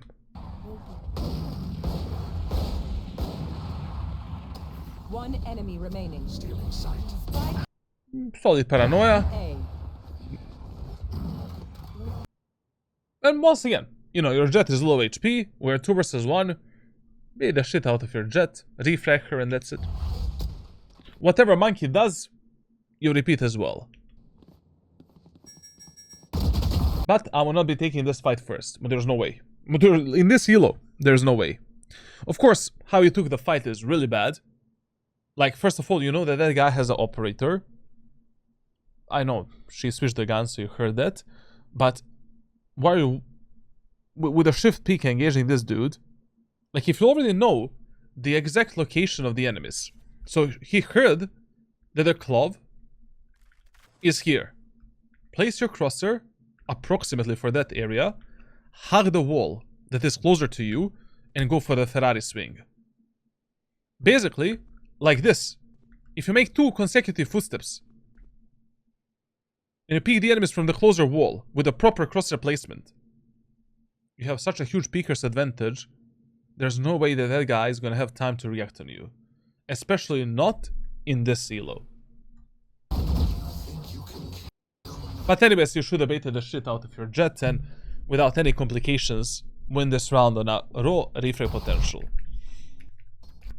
You see, like, how much you should dump down your gameplay in these lobbies. There's no reason to complicate anything, to be super creative, like a few rules here and there, and that's it. So yeah. Now, in this round, where should we play? Because the enemies changed their pattern of pushing on the B set again. Why? Because, yes, they did change. You know, they did switch away from the rule of AB rule. But we don't know if they're still going to follow the rule of fear. Like, we still fucked up the enemy's push on A in that previous round. So chances are a bit higher that enemies are gonna go B. Another reason why the chances are higher that they're gonna go B is because they have a deadlock and breach ultimate. Usually when players have these type of AoE ultimates, chances are 20 to 30% higher that is gonna be a finish onto the B site in ranked solo queue.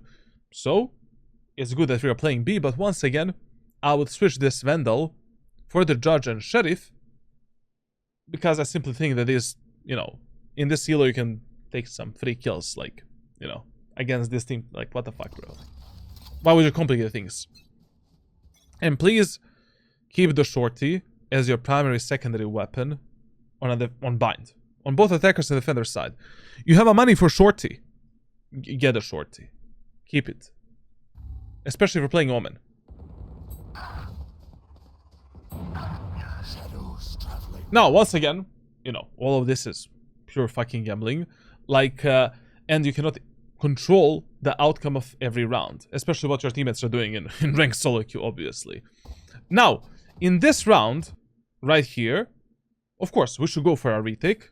And I would try to win it absolutely. It's 5-2. If you lose this round, it's going to be 5-3.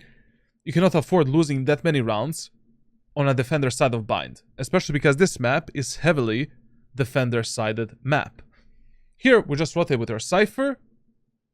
Let's see what he does. And I don't know, like, your second smoke on the rotations is always a bit late. Like here, like, you should be giving some kind of a smoke to cover up this Yoru, brother. Like, look where Yoru is positioned. Fully open in the middle of nowhere. He doesn't have a teleport. Like, bare minimum we should do is cover the showers for him. I don't know, like.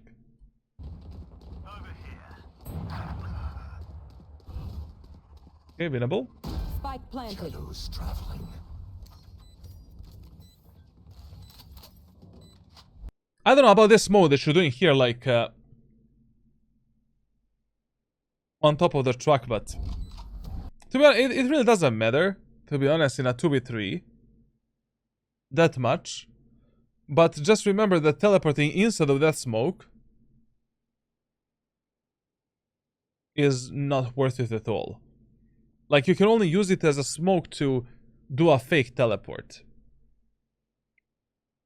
But a much better idea, you know, in these type of scenarios where you're going for a retake and you're in the numbers disadvantage, is to use some kind of a smoke like this, you know, a trial and smoke that allows you to split the site in 3 different directions. So you can pick the enemies here, you can fight the enemies here, you can fight the enemies here. And if you put this smoke from this location and do a fake shrouded steps, I mean, you can immediately, you know, there's no way that enemies are going to be inside of that smoke. Blinding.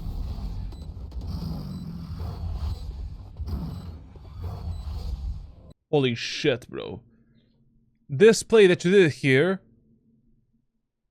you should never do in your life. Like, this doesn't exist in any playbook, anything. Like, this is just random shenanigans, to be honest. Like,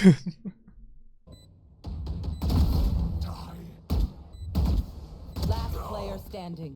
to be honest, you're lucky that you were this long alive.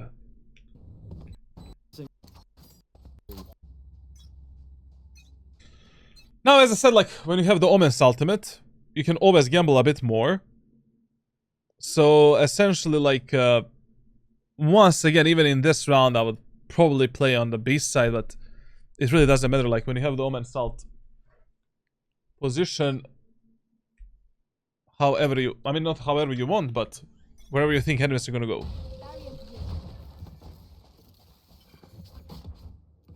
Here. On me. On me. Watch them run. Smokes. Cover going out. Cover going out. Okay.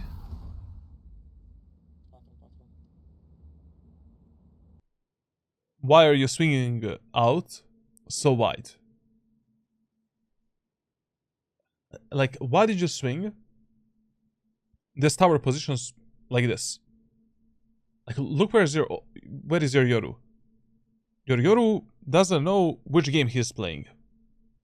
Like, he's not holding anything. Enemies can be anywhere in this area of the map. Like, whenever you're engaging the enemies in an area of the map where you don't know how much space you know, how much space they've taken. If they can be there. Jump spot the enemies. Or properly clear every single angle one at a time and cut the pie. Like, you cannot do this because you're not ready for any of these fights and you don't know how much space enemies have taken from your team. And anyways, there's no reason for you to drop down here onto the side because, you know, why would you be down? Like, enemies didn't smoke anything. Even if they smoke you on tower, you always have these two gaps to pick them and surprise them, which enemies like in low elo never expect. Why would you go down on the site? You have a good position to support your Yoru. I mean, your teammates are not playing aggressively anyways. But okay.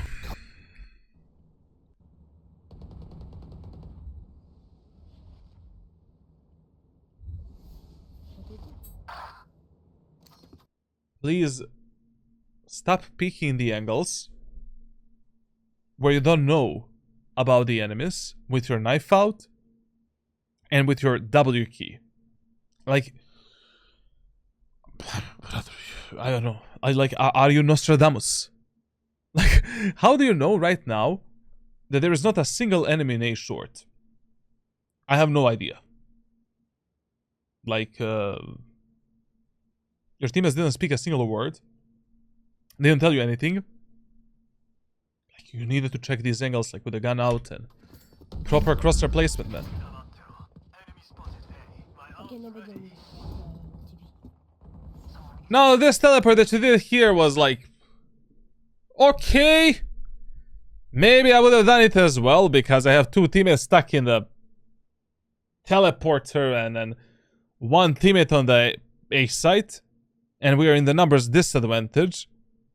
It was okay, but as soon as we ended up in a 4v2, just go towards the CT and rotate through the spawn towards your allies.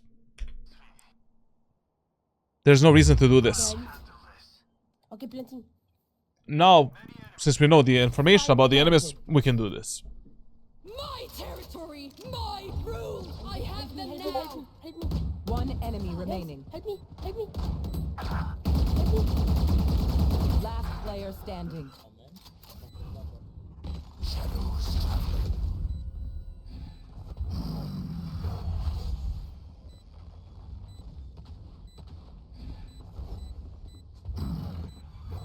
Listen, first of all, here, if I'm not mistaken, you heard the footsteps of that breach going from this location to this location.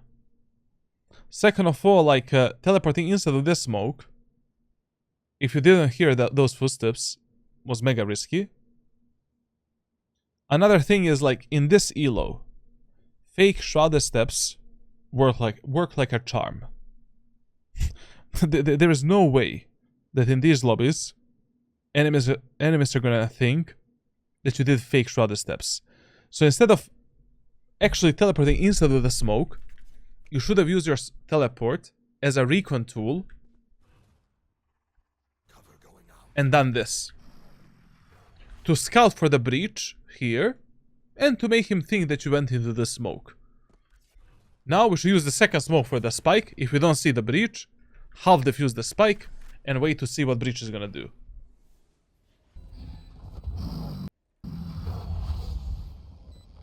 I don't know, did he hear the guy go right? Like,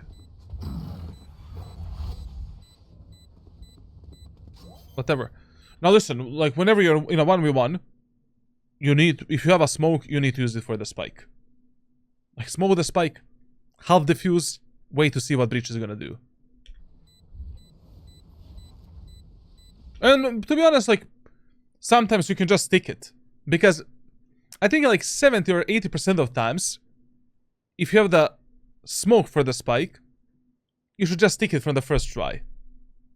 Because most of the times, players in Valorant think, oh, he's just faking. And they just let you defuse the spike for free. What's another death? Okay, I guess. One v five.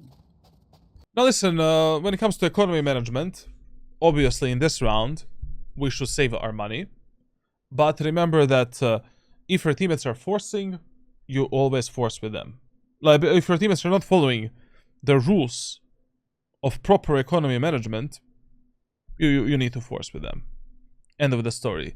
So here, you know, we need to buy a Stinger with a heavy shield and Paranoia, and that's it. I mean, on this map, it's plenty enough to win a round, to be honest. But and remember that playing a Stinger without any shield is never worth it. Like, there's never a moment of time in your gameplay where you can just buy a Stinger without the light shield, regen shield, or heavy shield. If you already want to do that, then buy a Bucky, buy a Marshall, buy a Sheriff, buy a Shorty. But Stinger without the shields is really just a waste of money, most of the time. Enemy spotted A. Cover going out. And in this round, we should definitely play on the A site, without any doubts. Like, already, 3 rounds in a row, 4 rounds in a row, enemies pushed A site, they're only pushing A, they won all of the rounds on A site, fuck it. Like, at that point, you just keep stacking the A site until they change something. Again.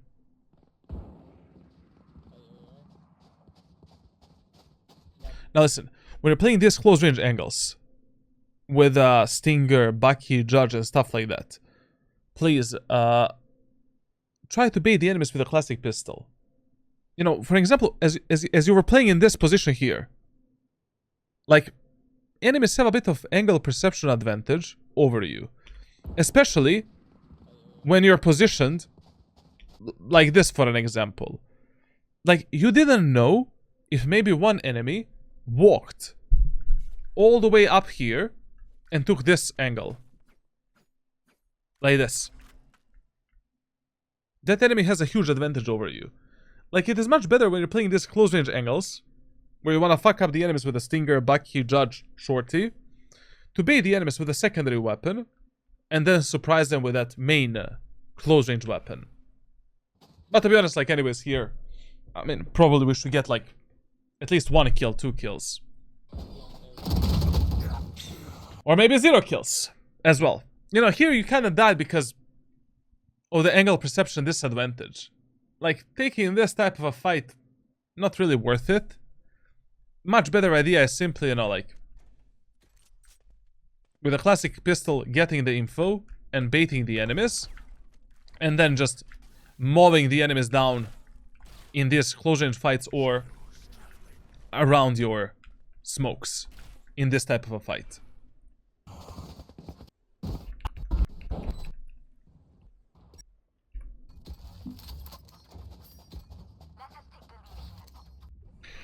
Listen, whenever you have money for regen shield over the light shield, buy the regen shield. Always. Like, that is one of the rare moments of time where you should be buying regen shield. So you don't have money for heavy shield, but you have money for regen shield, buy the regen shield. That's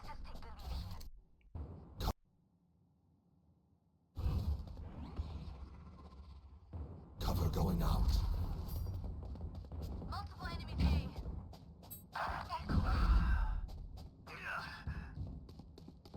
Spike planted.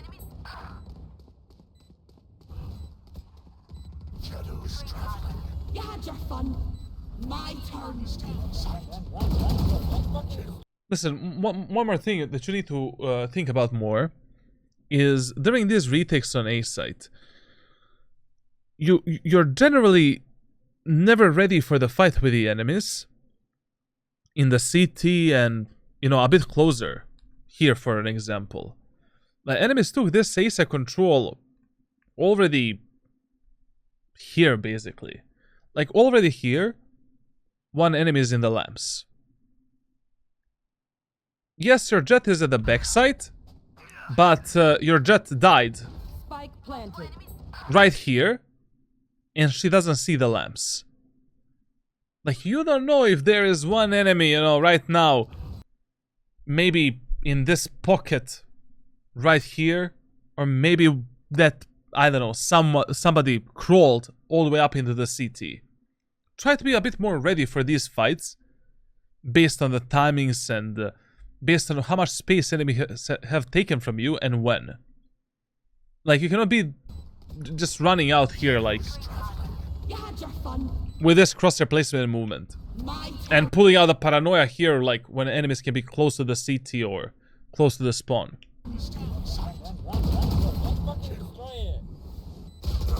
And angle clearing, 0 points. Like, that is positioning, crosshair placement, angle clearing, movement is the first thing that I would focus on if I was you. With the training that I share with you, you know? Like, you need more work outside of the server. Essentially. Like, you cannot peek the lamps in this way. You need to jiggle peek a bit more, jump spot the enemies a bit more.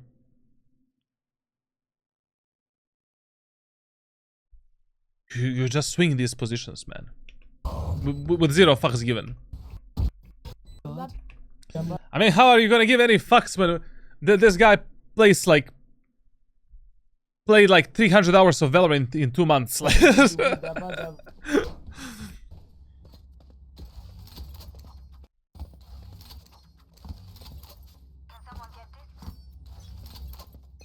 Once again, like, this is one of these rounds where I would actually buy Judge with a heavy shield.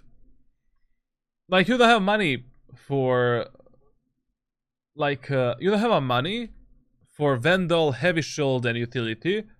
It's bind.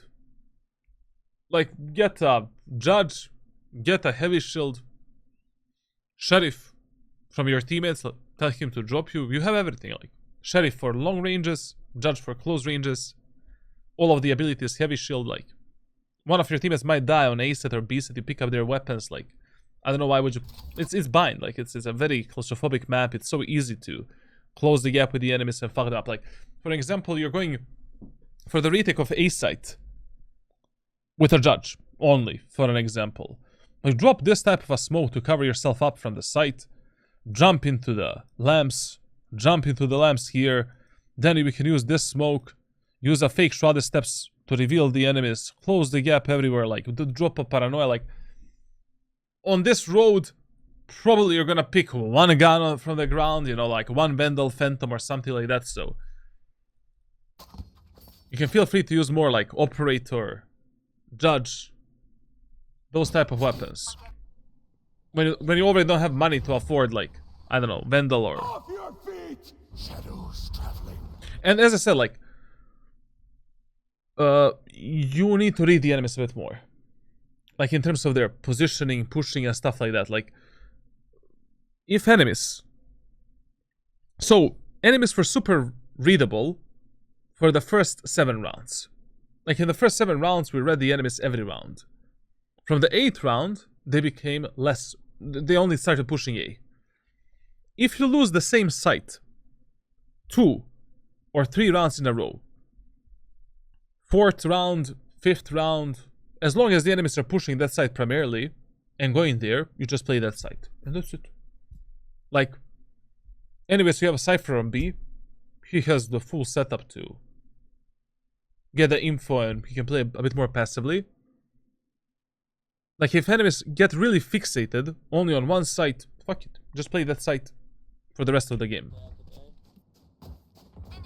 And you need to be a bit faster with that second smoke. Like, yes, your first smoke is really fast, not bad, like, great. But right now, as you're doing this rotation, we need to give the smoke for the showers. Like, your teammates never had the shower smoke in time when you were rotating from B to A. Like, Sage is in a really fucked up spot. I mean, she has Jet and Ryoru that are... I mean, Yoru is smoked on tower, but she has Jet. But I don't know, I would not really rely on this Jet with 3 kills. The hunt begins. as I said. Carlos, not that good. Yo, you're not good box stream, man. Spike planted. Which elo we're watching? This is like silver 3. You have the rank like on the screen. How do people don't see that, man? Like I put so much work, so much effort for these icons down here, and then people ask me like always, what advice do you have me? Because we get paired with lots of Smurfs. If you're playing against the Smurfs, there's only one advice I can give you. And that advice is stick together. The only way to beat a Smurf is with cringe weapons and cringe strategies, like basically Judge, Operator, Bucky, Shorty. And by playing, like Smurf cannot kill all 5 of you guys together. He's probably gonna kill 3 and then die, but that's your best bet against Smurfs. Otherwise, you know, it's Valorant. It's competitive games, a lot of boosters, Smurfs, like, what can you do? Like, what can you do? You cannot change the nature of the game. Oh, sorry, no problem, man. I'm really glad. I am so fucking happy that you got punished for this. I really hope you're gonna die right now.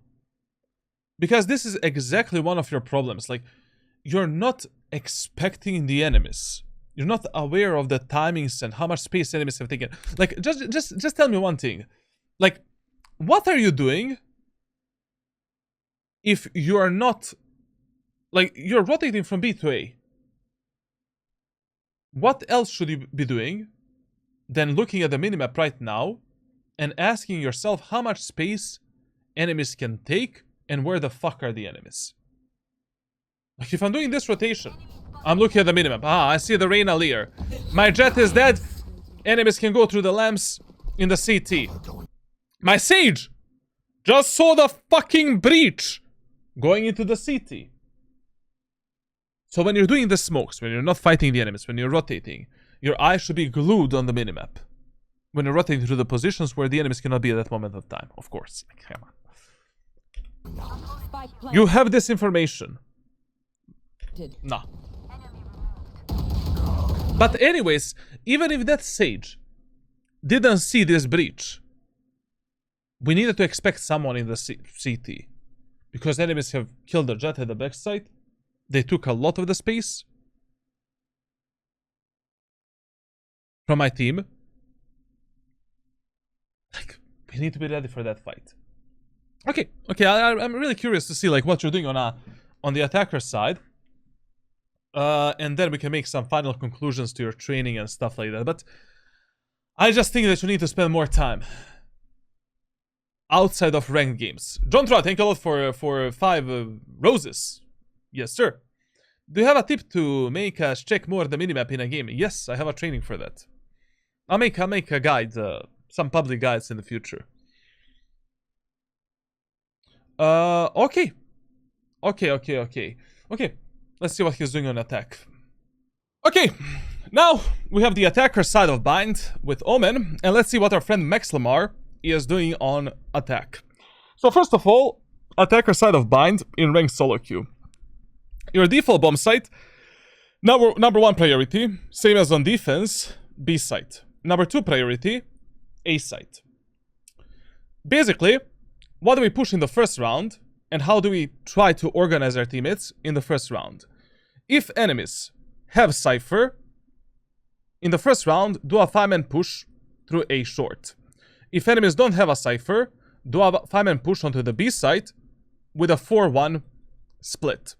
Now, when it comes to Bind, always remember that your main priority on the attacker side should be controlling the B long and A short areas of the map when you're playing when you're doing executes with Omen. Essentially, most of your executes and most of the times you want to find yourself here and here. Showers area of the map and hookah are areas of the maps that you use mainly for splitting and lurking only. Like if you're, like let's say 90% confident that you can backstab the enemies through the window, through the showers, or maybe get some free kill because enemies are over-peaking those positions or they're very repetitive in those areas of the maps, then, you know, you can go there. When you're pushing B site, long control is far more important than the control of the window. It is almost impossible to do a 5-man push through the window successfully in low elo lobbies and medium elo lobbies, basically. Now, the only times when you should go through long and through the showers is if it is the part of some grand plan from your teammates. I don't know, like, you know, you have a Sage in the team, you want to do a 5-man push through showers, plant the spike here with a wall. Sure, you can do that, whatever. Now, in the first round with Omen, you should always be going either through B long or through the A short. And in the ranked playbook, like I've covered 6, 7, 8, 9 different Omen executes that you can use in first round, but that you can also use like in any other round, to be honest. Now, if your teammates want to go B, then in the first round with Omen, you should be going long, carefully clear the B long area of the map. Like, first thing that you should be asking yourself when you're playing Bind is what type of team composition enemies have and how can they fuck us up somewhere. Like if enemies have a raise, I don't know, deadlock fade, always expect the, you know, nade seize combo here, play a bit slower. If enemies have even one pop flash agent, you need to take this B long area of the map with full caution. Like basically play some anti-flash system, bait your teammates, tell them to give you utility, tell them to give you like a flash, paranoia, I don't know, some recon, anything. Like don't die in this corridor.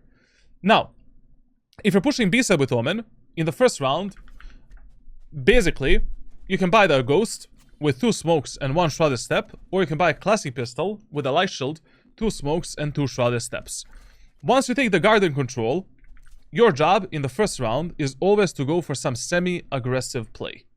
So if you're going through long, do the smoke for the CT, do the mid-air smoke that looks like this on the minimap, up on this position, teleport inside of your mid-air smoke.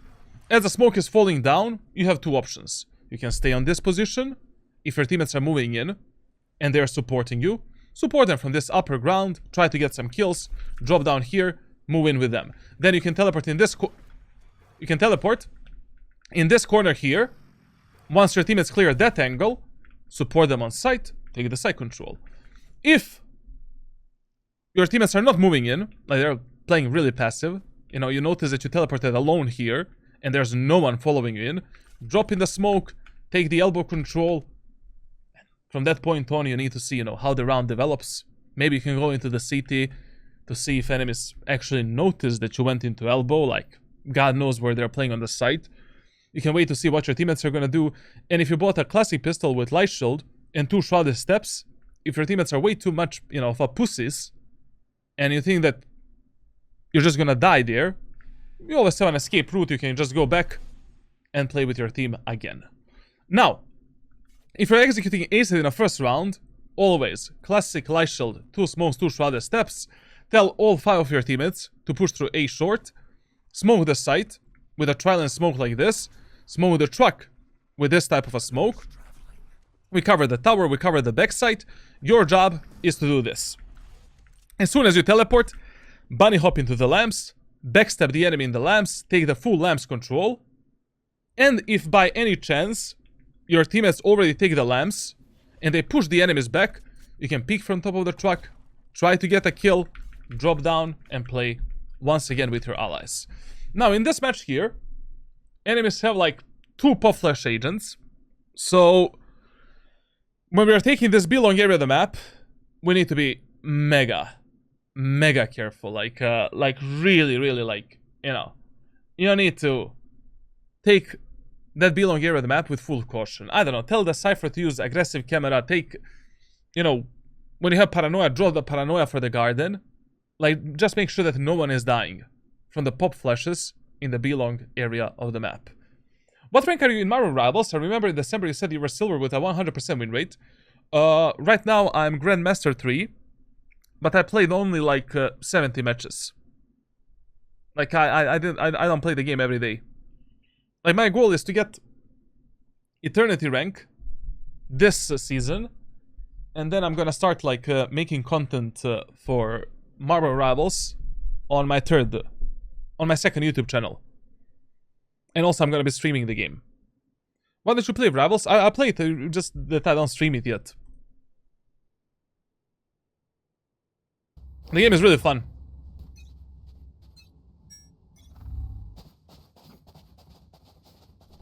Now this push that they're doing here is absolutely fine, but already at the start we heard one enemy jump spotting the belong area of the map from the garden.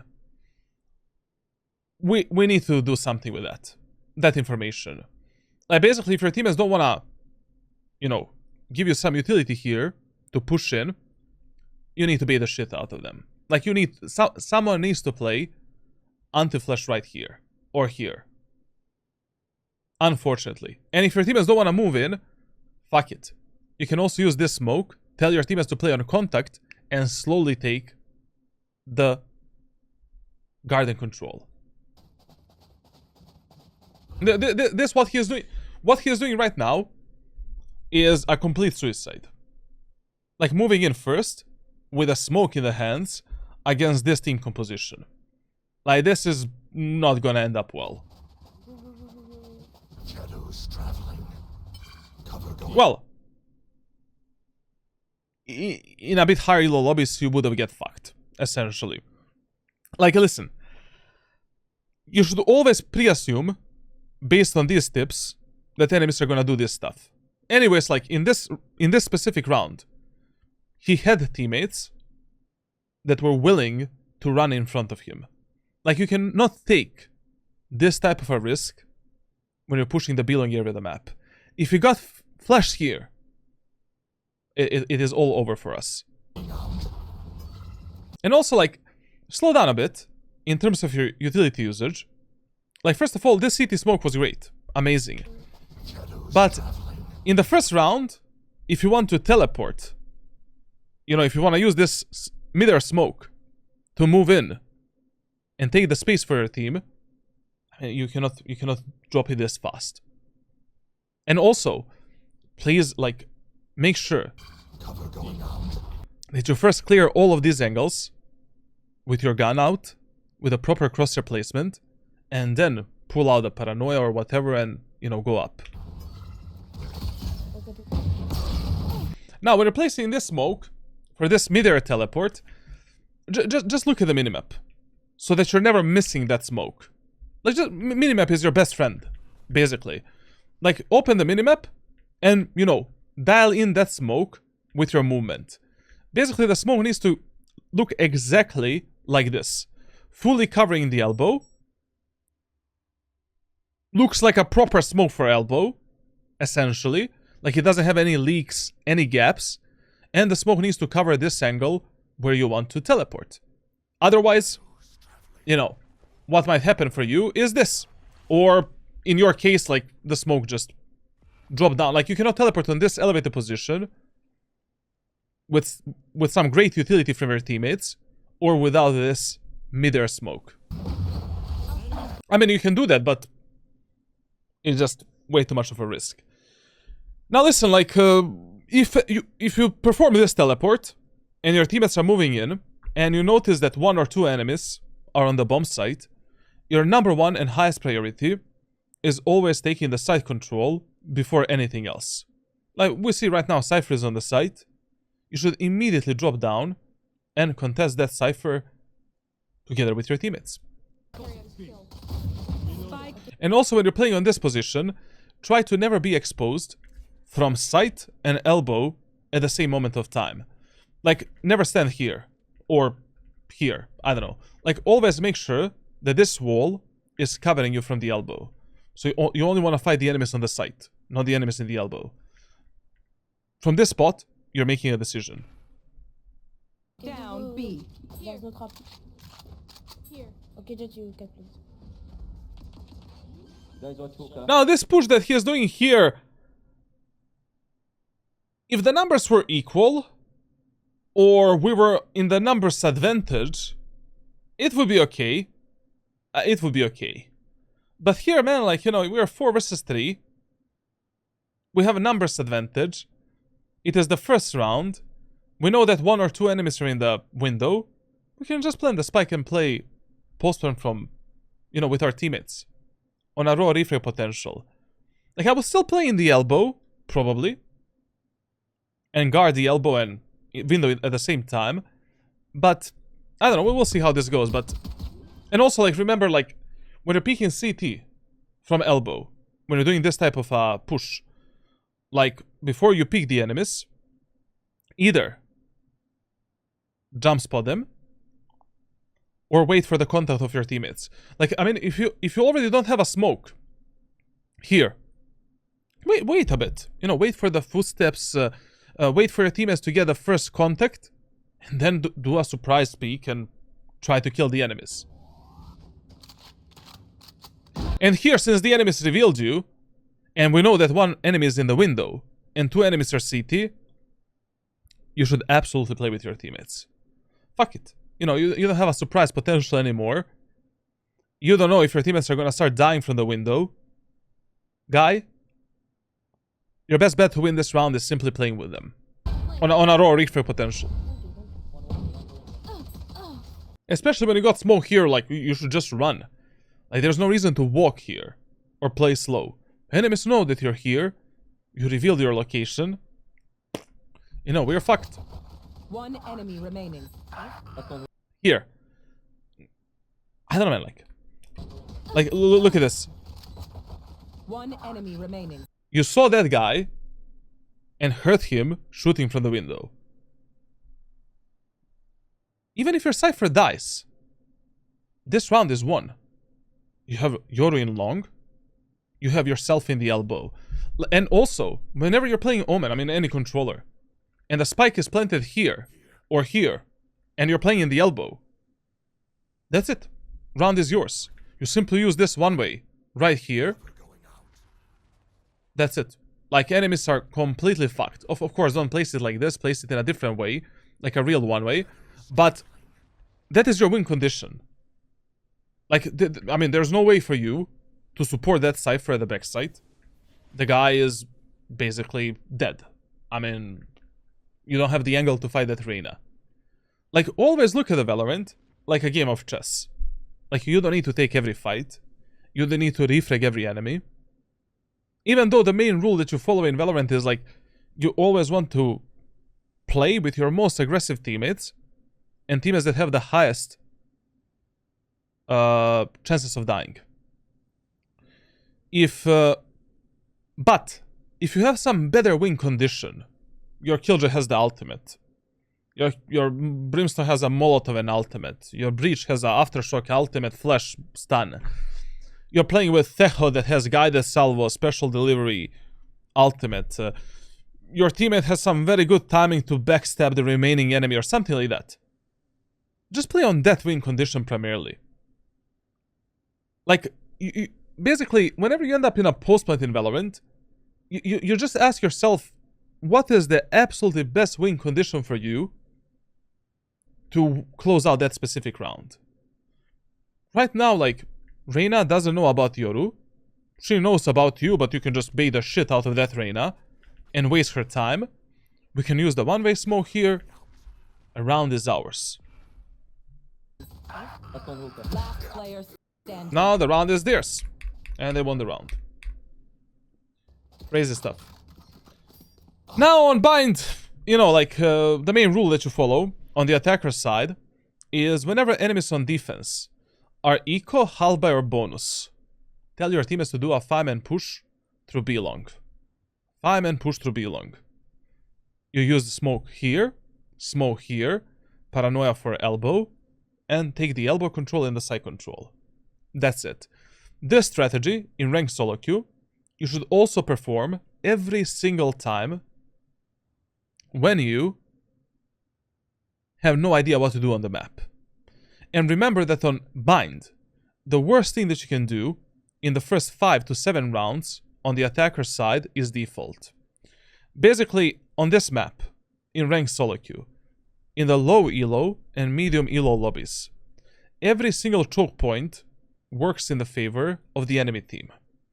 Like, your teammates can make so many mistakes if you default and die in so many different ways that you simply cannot compensate at all. So try to organize your teammates in the first at least 5 rounds to play together as 5, to execute something together, to split the bomb sets together, and that's it. Now, if they don't want to listen to you, then fuck it, you know, just basically follow your teammates that have the highest chance of dying, or that are doing something good for you in a specific round, or that are playing with a spike. I don't know. That really depends on a scenario and yours and enemy's team composition. Now, whenever you are playing some eco or halberd round, usually the easiest kills that you can get are the kills in the B window and A short with the Omen. Like, you can simply purchase the shorty with like 2 smokes and 1 shrouded step, and in A short and here you can engage enemies in so many different ways and get a free kill with a shorty in a close range fight. So let's see what he's gonna do. Everywhere. Time to jump. Shadows traveling. Listen, man, like, never pull out your shrouded steps or any abilities before you're ready to deploy them. Like, if you're not ready, like, if you're not exactly on the distance, on the exact distance from the position on which you want to teleport, don't put, like, this was mega dangerous, man. Like, basically, if I was, first of all, you know, we should have jump spotted that angle, but we had some utility to push the enemies back. It doesn't matter. Like, if I was engaging enemies here, I would just use my teammate's utility to bunny hop into this area of the map, and now from this position I would pull the shrouded steps and do this and try to kill the enemies. Now, this smoke that he used here is fine in this setup that he's trying to do. There are 2 problems only. Problem number 1, you need to be a bit closer. Like, basically, when you want to engage enemies with this type of a smoke in eco rounds, halberd rounds, like, smoke needs to look like this, and you need to teleport deep inside of this corner, and then move in fast into the smoke. Then we can move sideways into the lamps and try to get a kill. Now, but before you do this smoke, if you're already rushing in fast and you have 2 smokes, your first smoke should always be the smoke for the site, simply to support your teammates. You know, give them that smoke, give yourself this smoke, and now, you know, run it down.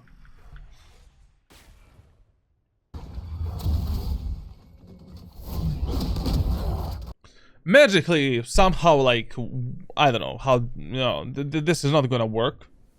Like, we just got lucky here. Bad play that worked is not a good play. It is still a bad play. Just remember that. I mean, this was a good play, just a very poor overall execution. Like, we needed a more precise teleport. This smoke should have been second. We needed a first smoke for the bomb site. And yeah, that's it basically. Now, after this kill, you pushing into the lamps was a bad idea. Generally speaking, like, if you have like a medium range and long range weapon, such as Bulldog, and you notice that enemies are at the backside, and you have 1 more teleport with Omen, you really want to get on this position as soon as possible. Like, fuck the lamps then. Because very rarely, enemies are going to expect this type of a peek, this type of a peek, and sometimes what you can even do, if you think that enemies are in the lamps, you can simply jump behind them and fuck them up from behind again. Especially because you had a smoke here. You know, that smoke protects us a bit. We can finish the fight with the enemies at the backside, and now, you know, take the lamps control afterwards. And also pushing alone through this smoke after that kill was, you know, no reason. We have a wall for the site. We have a sage that can heal us. We got a free weapon from the enemies. Why would you, why would you instantly deny all of the good job that you did in this round. Like, what you did in this round was exactly what you should be doing in eco and half by rounds and bonus rounds with Omen. Going for a smart kamikaze suicide plays to trade yourself for as many kills as possible. Perfect. Very good. Just, you know, after that, what we did is not very good.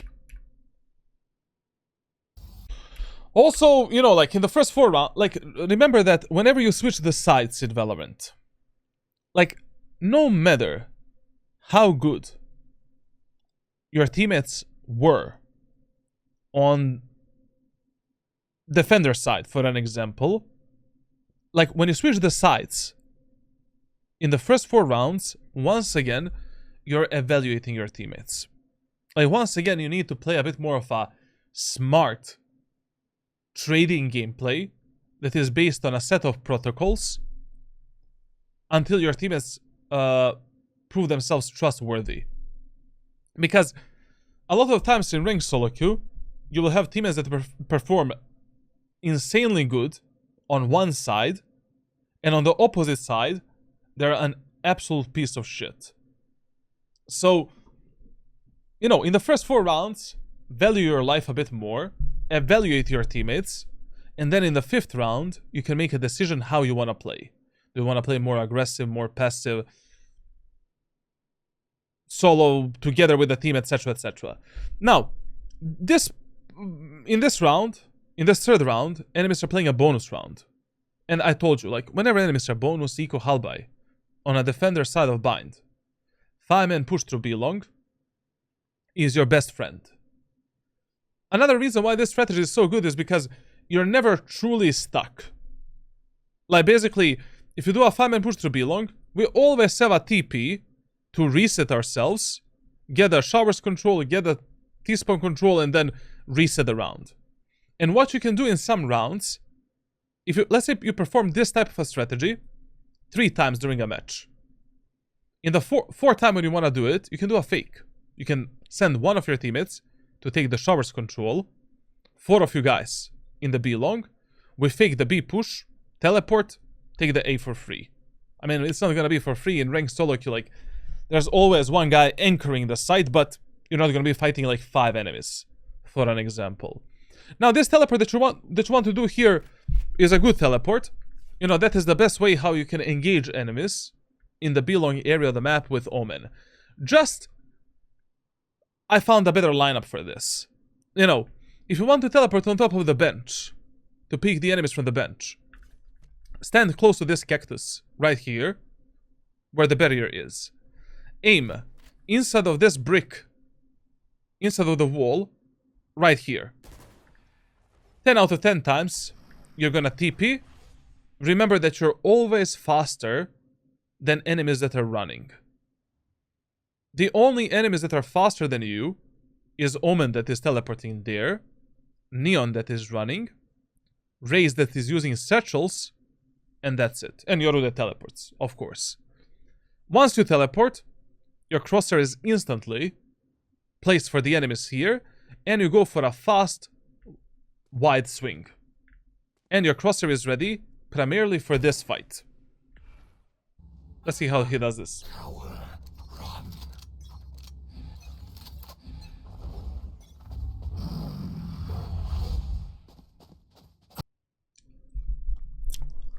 Fast, wide swing with a crosshair placement where the clove is standing. You need to do this. Period. I'm not going to explain why you need to do this. I've covered this strategy really in depth in my ranked playbook. But one of the reasons is, like, if your teammates are running like a monkeys, such as this Sage, you don't want that Sage to be the first contact. Why? Because, especially when you're doing this strategy for the first time, nobody, like no one in Valorant, has a crosshair placement ready for this. Like, literally no one. Like, this is this is the position of your head when you're peeking the enemies from the bench. No one is going to be ready for that. Players will have this crosshair placement or this crosshair placement. You have peeker's advantage, good crosshair placement for the enemies, you are in an advantage if you just run and take that fight. Practice it. Like, don't be a pussy.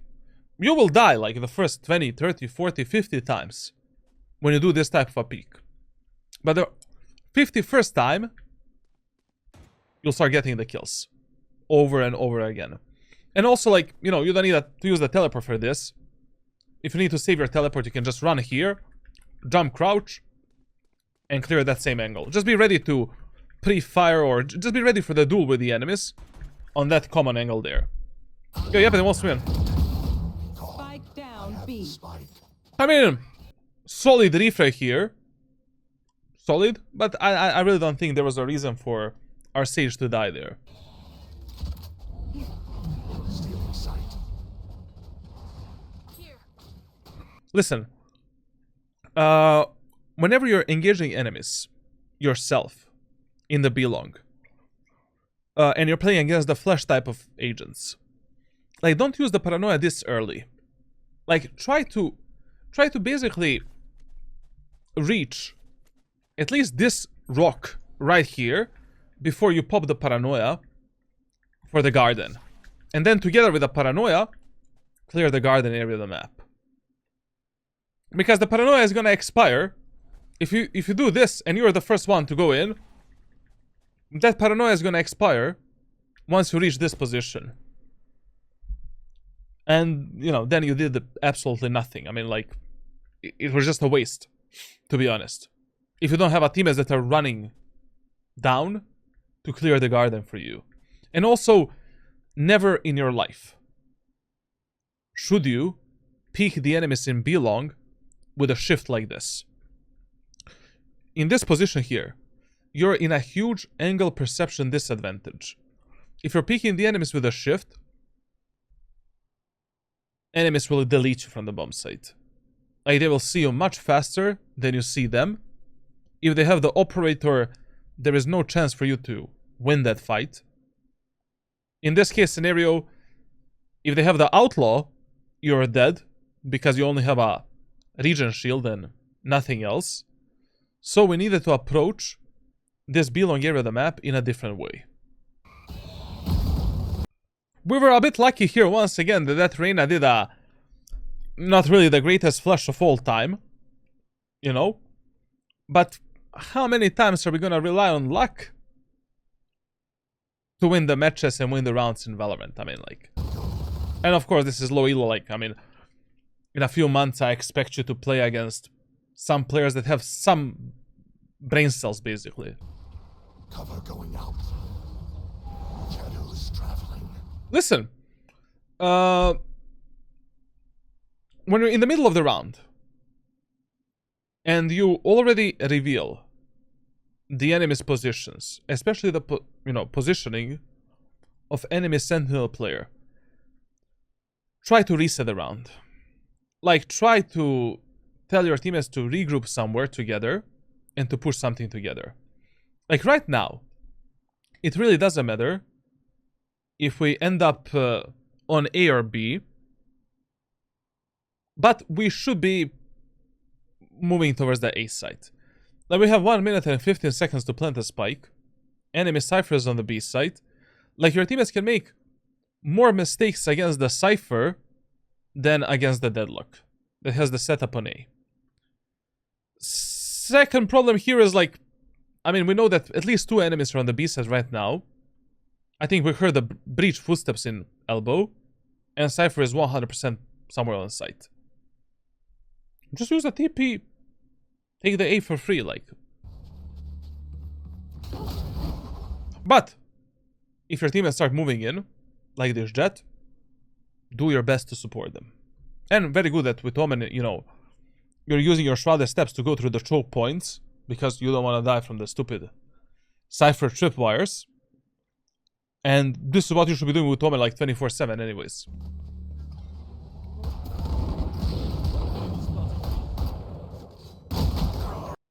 Like this in this situation here, it would have been much better if you actually teleported on top of that pillar. Because whenever enemies are distracted by your teammates on site, and you have these 2 smokes for the CT and elbow, you can use that distraction as a tool to teleport on top of the pillar. Now, probably you wanted to teleport on top of that pillar. Now, why you didn't teleport, you were just not close enough to that position. Like, basically, you were just, like, 2 inches away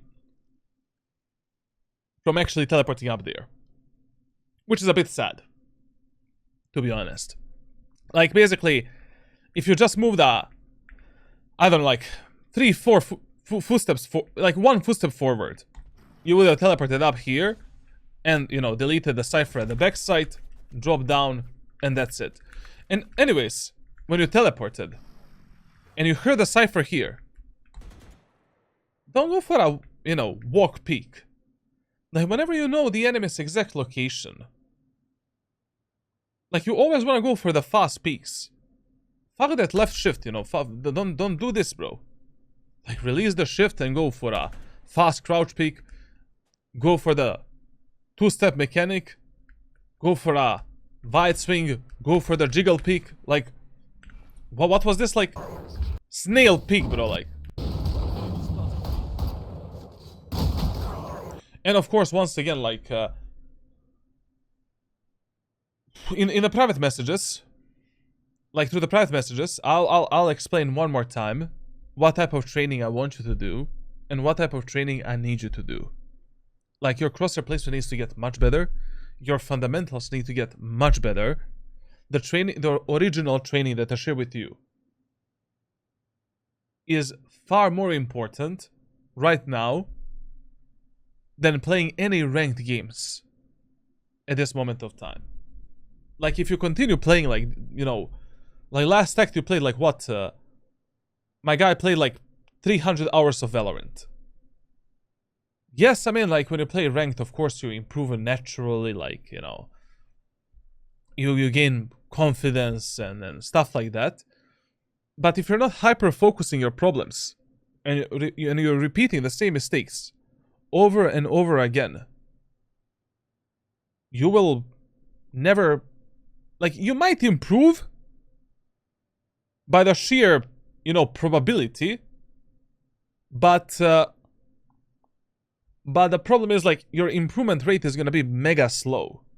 Like, you will need to spend 15,000 hours in Valorant just to get maybe Immortal 3 or Radiant. Brother, if you already want to invest 15,000 hours into something, invest those hours in some business, in your education, or something else. I mean, at that moment of time, you know, gaming is not really for you. Like, at least not competitive gaming. If you need 15,000 hours to reach the top rank in some game.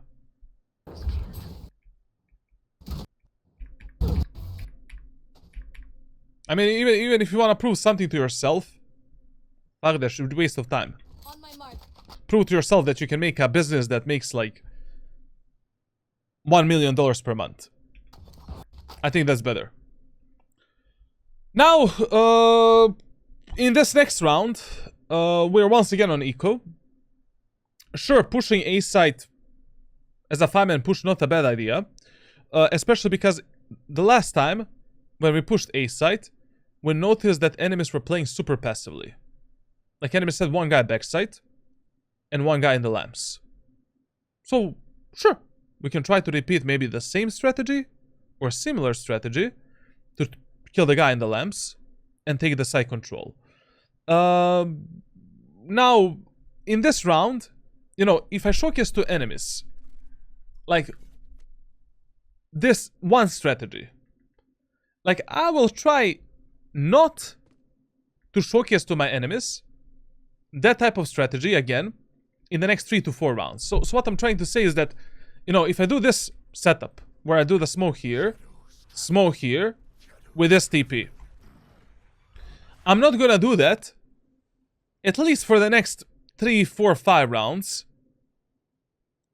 because, you know, if enemies have like an inch of brain, they should be ready for this and counter it. Now, in low elo lobbies, it might work.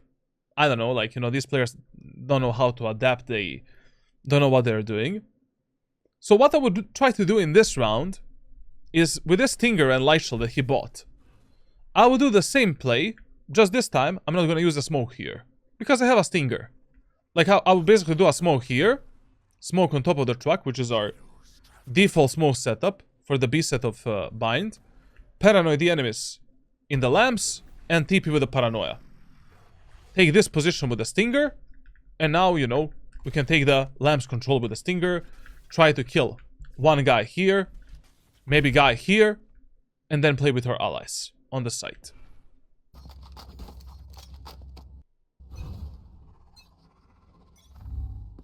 Cover going out. Cutting through. Shadows traveling. Blocking sight. Spike drop. Listen, when you're doing this specific play, first of all, this was a bit unlucky that you got killed here first, but it does, you know, it doesn't matter. Whenever you're executing a set of bind, if you have paranoia available, always flash the enemies in the lamps. But literally always. Like, no matter what. Like, if you don't have info whether or not enemies are here, like, do the smokes, get into this position, do a paranoia. Even if you flash one of your teammates that are in front of you, it's fine. Fuck it. Like, it's better to be safe rather than sorry.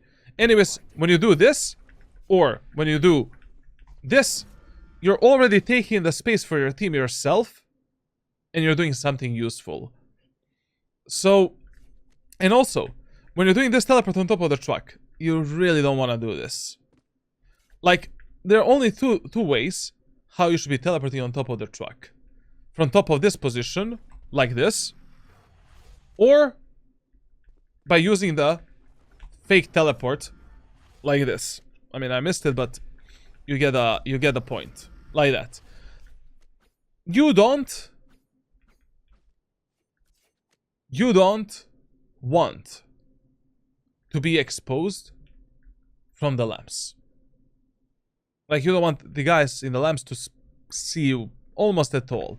I mean, when you do this, they see you for a few milliseconds if they're holding this angle, but they won't have the time to actually react, you know, unless the guy has the operator, obviously.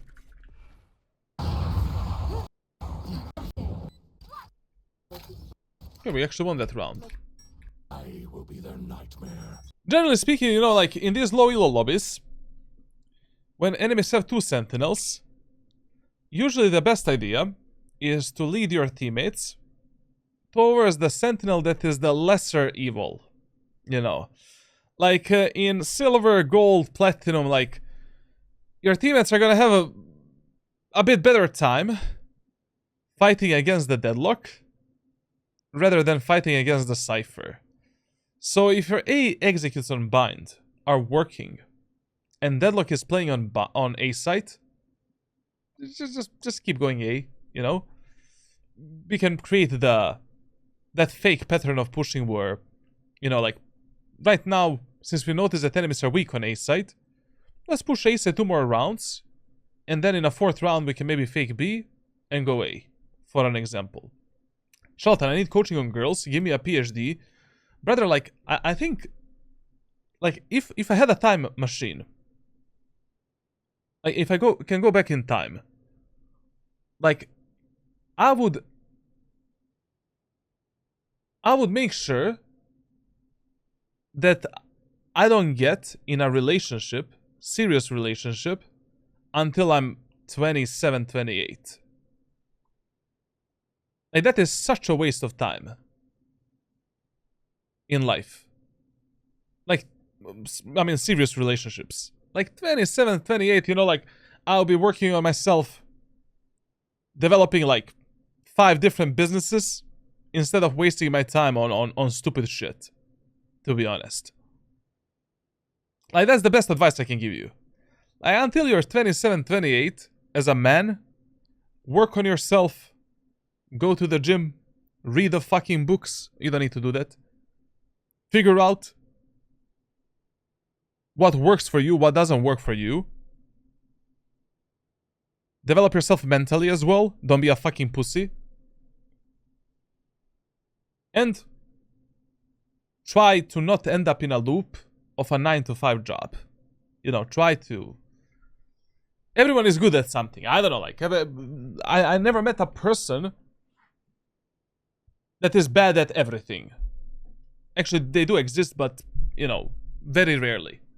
I don't know, someone knows how to paint, like make a fucking painting business. I don't know, paint on the gift cards, on the plates, bro. Sell the plates, I don't know. Stuff like that. But generally speaking, like, serious relationships until 27, 28, I don't think that's worth it, literally. Not even looking for a serious relation, but I guess I need to get my ass out of the house. Like, if you're antisocial, then, like, we have a problem. Cover going out. Shadows traveling. You know what helped me a lot?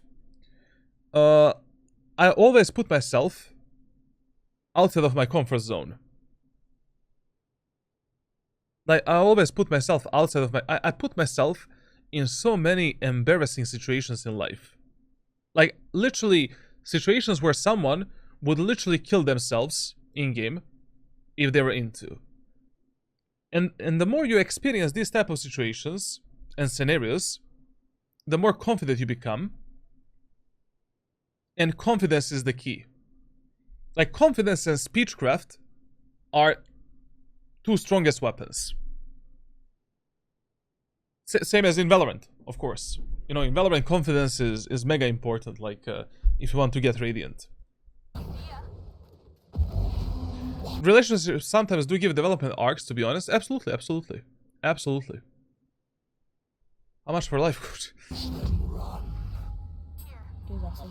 Brother, did I just miss my ultimate Omen outplay on B set of Bind? This is phenomenal, man. Max, brother, this is a playbook example. So basically, one of the best tactics that you can do with Omen in ranked solo queue is as soon as you get the ultimate on Bind, you place instant smoke for CT, smoke for elbow, and teleport in this corner. 90% of times, enemies are gonna think that you teleport in elbow. And from this position, you can slowly clear the site and backstab the enemies and take the space for your team. But there is only one twist here. I would abort this mission. You know, if your teammates already make a numbers advantage and, you know, they kill a guy in the B-long or in the window, abort the mission. Do it some other time. Because there's no reason to showcase to enemies such a good play that works 90% of times in low elo and medium elo lobbies if you already made the numbers advantage. And when you're doing this teleport, really try your best to put this little circle you see on the minimap, this small circle inside of this corner. So you're really tucked inside of this cover. So it sounds really believable, you know, like enemies really think that you went inside of the elbow.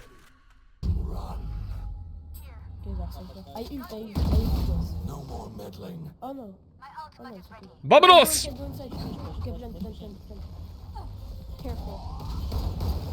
Now listen, like, whenever you do this type of a play that he did, your job is to clear the site and just play around the bomb site. If you already got a kill, open the site, that's it. Or, if your teammates didn't clear the window, basically, your main priority when you do this play is clearing the site, clearing this position, window, garden, and that's it. If all of that is cleared, just play, you know, here or inside of the site, wait for your teammates, have some kind of a cover, and that's it. Like, I don't know why you're getting at the backside alone. What is the... Like, what? Enemy spotted. Please try to pay more attention on your crosshair placement. Like, this is terrible, bro. Like, terrible. Like, I hate speaking about this. I gave you the training for this. Like, I gave you everything, basically. I don't want to... The next time I do a VOD review for you, I don't want to see this shit. End of the story. Evolved. What works you, man? Very good that he didn't remove the pin here. You know, whenever enemies are close to you and you get pinned by the Deadlock's Gravnet, you have 2 options. 3 options. Pull out the paranoia, push the enemies back, remove the pin. Teleport somewhere. Because you can teleport with Omen when you're Gravnetted. And the third option is just doing nothing and just taking that fight. Enemy remaining. Flawless. Okay. Now remember, like, whenever enemies are playing a bit of a half buy, eco buy, low buy, farm and push B long. You know, like, once, even in the middle of the match, you can create this pattern of pushing, where you push the same area of the map 3 rounds in a row, and then in a 4th round do some kind of a fake. And anyways, in these elos and these lobbies, like, usually the best thing you can do in the early stages of the game on bind is 5-man push through B long and 5-man push on A set through A short. In silver, gold, platinum, bronze, iron, allowing your teammates to go here and here can be a shit show, basically. You still play Killjoy. Generally, like, I actually enjoy playing Killjoy on some of the maps, but my best map with Killjoy is Ascent, and Ascent is out, so I don't play her these days at all.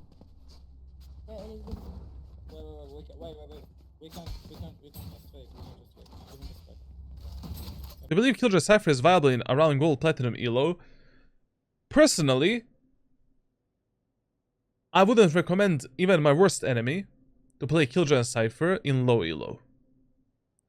But if those 2 agents really suit your playstyle, like you love to play slow, you cannot rely on your mechanical skill to carry the games, you cannot play fast-paced agents such as Jet, Raze, and Omen, for an example, you can give them a try. Why not? I mean, they're still the 2 best sentinels in the game that we have.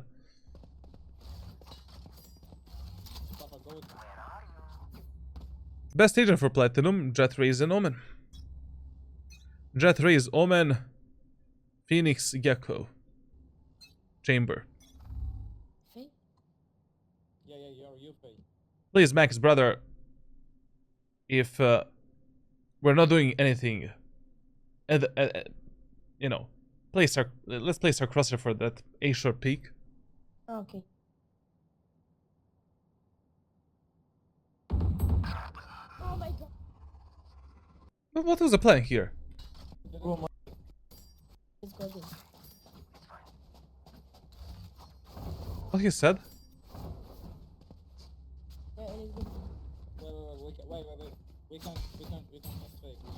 Fuck, man, I don't know what was the plan here. Like, we don't hear his voice comms. He's speaking in the game, but I don't know what he said. Oh my god. Max, like, just after this VOD review, tell me in the private messages, like, what did you... what was the strategy here? Like, because I don't understand. I mean, if the strat was to fake B and go A, it's okay that you sent Yoru and Cypher to do that. Just remember to give them at least one smoke on the B side, if that was the plan.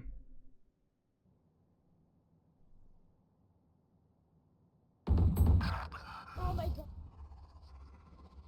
I think the guy died there, like, from the B short. Shadows traveling. Okay, man, like, in this round, In this round, enemies had both Cypher and Deadlock on A site. Well, that's one problem. Please, like, you need to start paranoying the lamps. If you don't have info about the enemies in the lamps, use the paranoia for the lamps. Like, we cannot, you know, try to find an angle where you're not gonna flash your teammates, and then just flash, you know, clear the lamps first. You push the enemies back.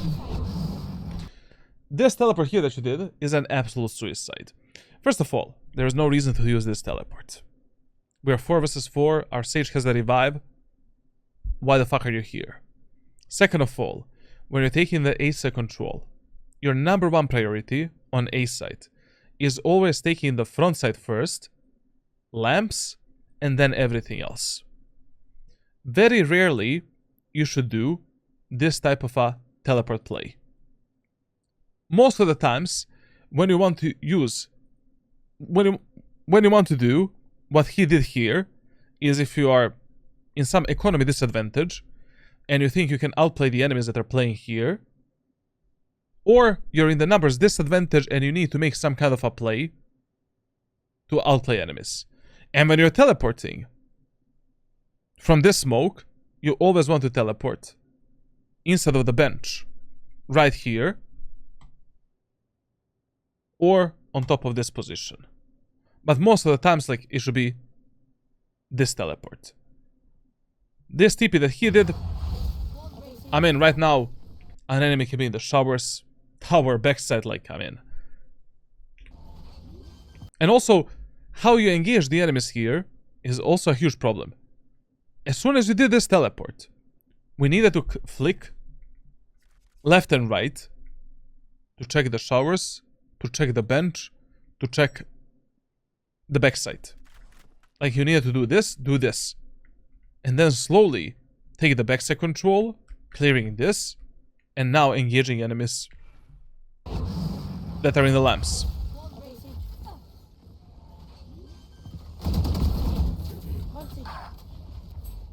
Spike down A. But please remember that you really want to take the lamps control and frontside control before you do anything else.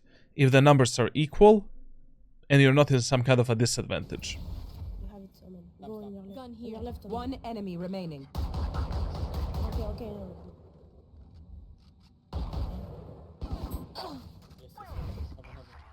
Cover going out. Remember number one tip in Valorant. When you have numbers advantage, stay away from using any abilities that might fuck up your timing to play on a refrag potential, or that enemies can use to fuck you up. Like in this 2v1, no reason for you to use a smoke, paranoia, anything. Just make sure that as Cypher is taking the fight with the deadlock, you're able to refrag him, and that's it. Like, that smoke there was mega dangerous again. And anyways, like, when you killed the enemy Cypher, and you knew that enemy Reyna was behind us, why are you pushing CT? After that kill on Cypher, you should have just went into the lamps, killed the Reyna, plant the spike, and that's it. Who the fuck cares where is this deadlock? This deadlock could have been in the lamps. She could have been CT. She can be tower. She can be showers. She can be behind us. Nobody knows. But we are 3 versus 1. What the fuck is she gonna do? Like, if we fight together on a proper refrag potential. Okay.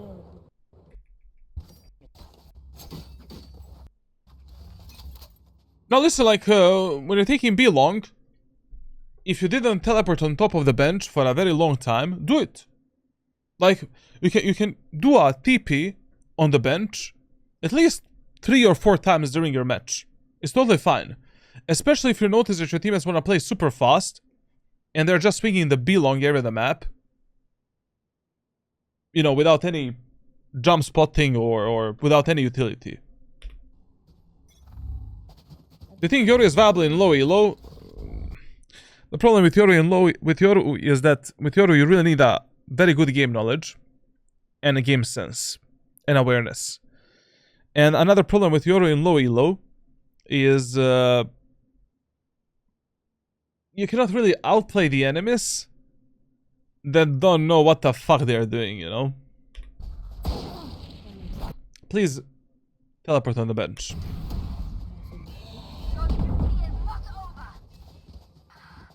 And please, if you're the first one going in, delay your paranoia a bit. We talked about it. And please, don't swing the B-long area of the map with this type of a crosshair placement and pathing. Like when you're taking the B-long space, like most of the times what you want to do is the following. So let's say I want to use a paranoia to push the enemies in garden. So, I'm gonna drop my paranoia from here, like this, clearing this position, and now from this spot, I'll jump spot the enemies, or I will do a wide swing onto the enemies here. And that's it. Like, this is probably the worst way to engage enemies in B-long, because you're in a huge angle perception disadvantage.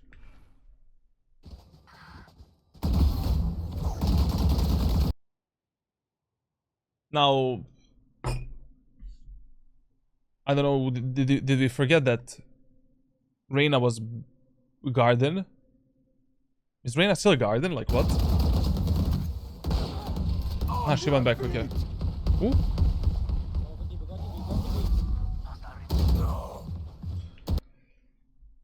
Now, like, here once again. In these high octane situations, you completely lose the focus of your crosshair placement. I'm not gonna... I'm done with that talk.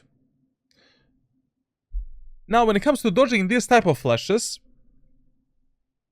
you know, I gave him the solution, I gave him the training, he knows what to do. He's just lazy, basically. Now, when it comes to dodging these type of flashes, well, that is something that you really want to start practicing, you know, as you're ranking up. Like, basically, just staring at the flashes in Valorant is the worst shit that you can do. Because you're gonna get flashed for like 3 seconds, 4 seconds, 3.5 seconds, 2 seconds, etc, etc. Now, how to develop a reaction time for that?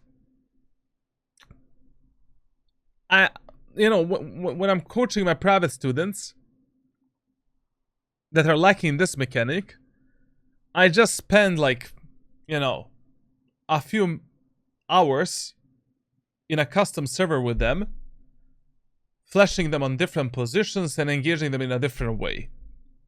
You know, after like a few days of doing this custom server practice one-on-one, you develop a bit better like reaction time for these type of abilities.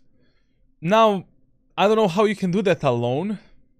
Like, you know, I really don't know, like, there's nothing in Valorant that can help you with this. Like, reacting on this ability a bit faster. You cannot really practice that in a deathmatch, in a team deathmatch.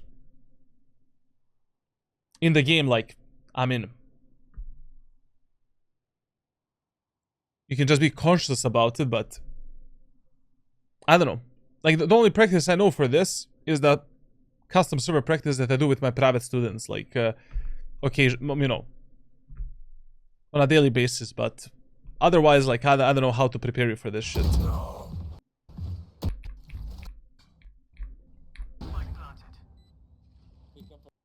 Can I still play Killjoy because of Teho?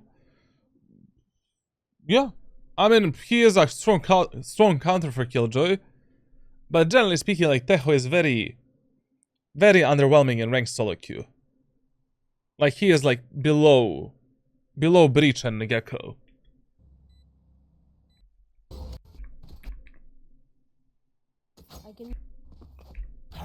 By the way, what was your idea to stay there and contest enemies in the B-long a good idea?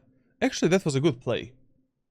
You know, like, enemies were unaware that a Breach ultimate didn't hit you. I would have done the absolutely same play that he did there. But if you needed to turn away from that flash, man. Like, we cannot eat it up. I ulted. Oh, so no. Shadows traveling. Surprisingly, his attacker side is on bind at least. It looks better than a defender's side. I mean, his tracker statistics on attack are horrific, but in this specific match, like, you are doing, you know, like, solid stuff. Like, not perfect, not the best, but this is not that bad for a silver gold player. Cover going out. Now listen, like, if you already placed your... Actually, I mean, here, your teammates are gonna destroy the wall. Listen, here, number one. So, if the deadlock walls you off, and your teammates are moving into the site, most of the times you should use your teleport to connect with your teammates and play with them. But here, you know, this is a bit of a long-range choke point. We know that both Deadlock and Cypher are placing their setups on A for some reason. And we will need to use a second Shrouded Steps as well to take more space on the site. Here, you should have just destroyed the Deadlock wall together with your allies and use the Paranoia and Shrouded Steps to move into the site. And that's it. Also, like, when you're playing Omen against the Deadlock, generally speaking, like 90% of times, when you're moving through choke points, you want to teleport somewhere. Like, you don't want to cross these locations with your feet on the ground. You want to cross them with your Shrouded Steps. Like, you know, you reach this position first, you saw the Deadlock in the lamps, Paranoid the Deadlock, teleport. Plus, when you have Yoru ultimate and Omen in the same team, tell your Yoru brother, like, just reveal the enemies, get close to them, I'm gonna flash you and the enemies.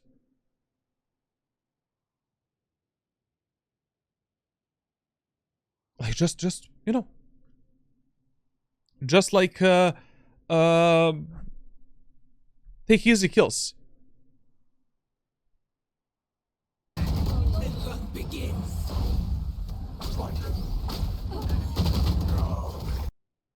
And of course, I mean, like this is just absolute, you know, this is absurd, bro. Like, just without, first of all, you don't have initiator in your team. Like, we don't know what's happening on the site. Like, you cannot enter the choke points in this way ever. Like, you really need to. Like, the bare minimum you should be doing with Omen when you're entering the choke points is using your Shrouded Steps as a recon tool. Like, there's almost never a situation where you can push through this smoke like this alone and survive without any info. Do this, scout for the enemies, reveal them, fake them. Enemies don't know where the fuck you went. You got the information for your crosshair placement and for your team. And now, even without the Shrouded Steps, we can peek the enemies, take a fight and kill them with a proper crosshair placement. But just moving in here through the Deadlock utility, Cypher utility, like by the feet, No, ain't gonna work.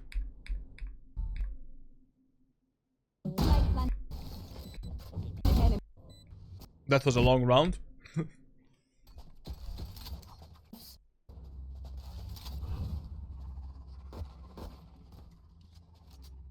okay, it's almost like last round. Shadows traveling. Be careful. You know, this is why I told you that in that round where you did this play, you should not have done it, you know. Like, in this round, performing this play that you're doing right now is really good and necessary because the match is really close.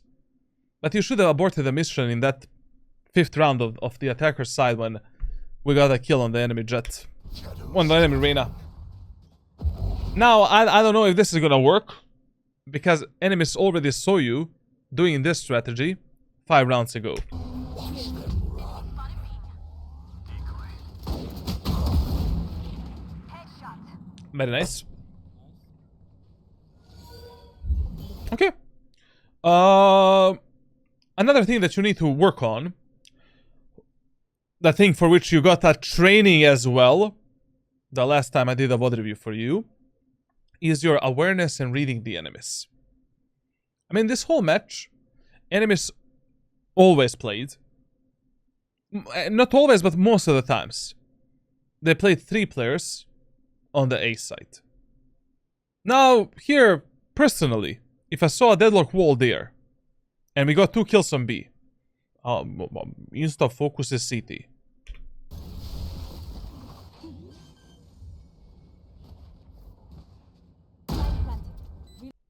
And please, when you're playing the post plants on the B set of bind, try to heavily avoid peeking or fighting enemies in this area of the map. Like, this is usually the... Like, I'm gonna write it a bit better. Like this. You don't want to fight here. Most of the times. Like, there are so many better off angles, positions, areas of the maps to be taken. Like, it just doesn't make any sense to play in this area of the map, ever. Like, you're gonna get stunned, molotov, flashed, naded. If your teammates die left and right, you will end up in some kind of a crossfire. Don't do that to yourself. Reloading, don't be. Stay in sight. Omen, elbow. Cover going out. You see here, like, for an example, your teammates are playing like a pussies. You did that as well. But 2 of your teammates died. Now, you know, you're instantly in a sandwich, in a pinch, like... Most of the times with Omen, basically when you take the B-sec control, and your teammates are playing the pulsar from the site, you should just play on top of this pillar. And that's it. Like, 80% of times, you should do that. Especially if you have a smoke for the city. Your teammates are holding that smoke. You hold the elbow. Kill the enemies, drop down. Your teammates have a problem on the site. TP into the site. Take the fight. Your teammates want to play from the B long. Passively, drop down, play from the B long. Maybe we planted the spike. For this one way, I don't know. But this area of the map, you don't want to touch during the post plants.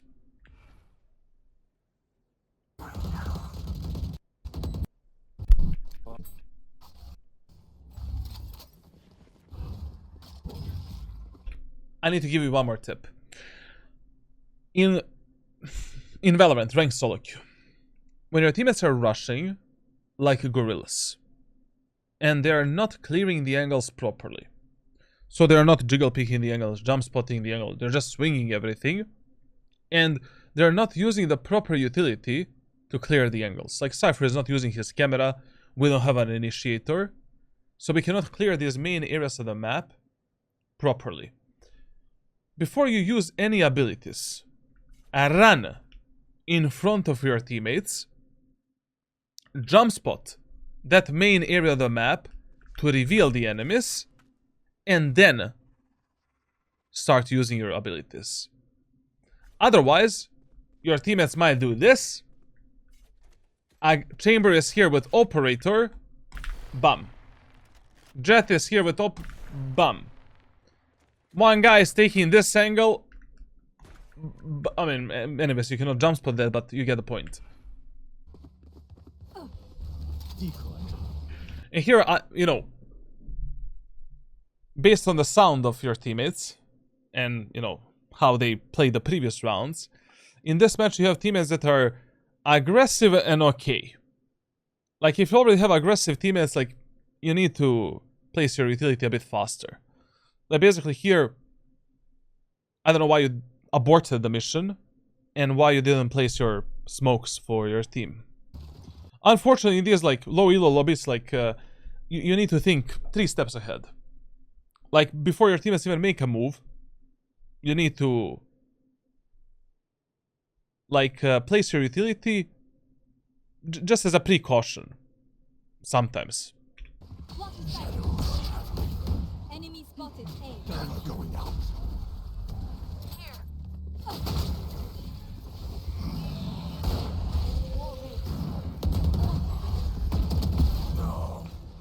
Listen, this play here that you did, it's like a 50-50 risky play. This play here is not something that I would do. You know, if the numbers are equal, if I'm playing a full buy round and I'm not in some kind of a disadvantage. It's you know, it's really a 50-50 play. It's a good play. It can work, especially if the enemies are fully distracted. And if there is only one enemy at the backside and you know exactly the location of the enemies. But here, you know, we are 5 versus 5. We don't have the lamps control. We can be clearing the lamps right now. We have the Sage wall on the site. Cypher is lurking through the showers. There's, you know, no reason to do this type of a play.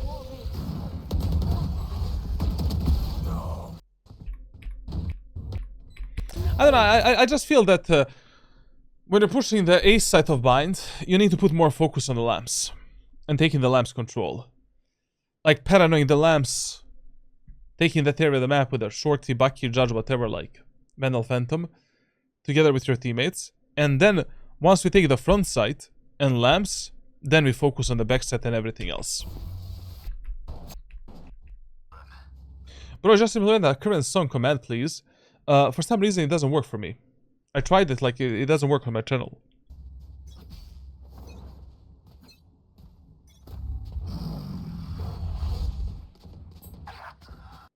I explained how this peak should look like. Enemy spotted A.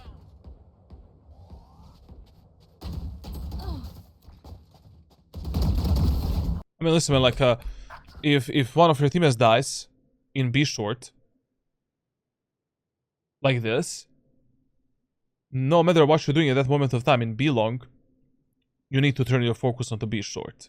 You know, most of the times, when you don't have a control of the B short area of the map, or your teammates dies in B short, get onto this off angle, and get onto this position and hold the B short push.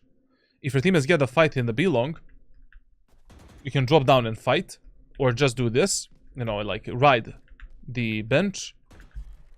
If the enemies are pushing through short, be ready to fight. I mean, what was this, bro? Enemy spotted A. The moon. Where is everyone? Landing.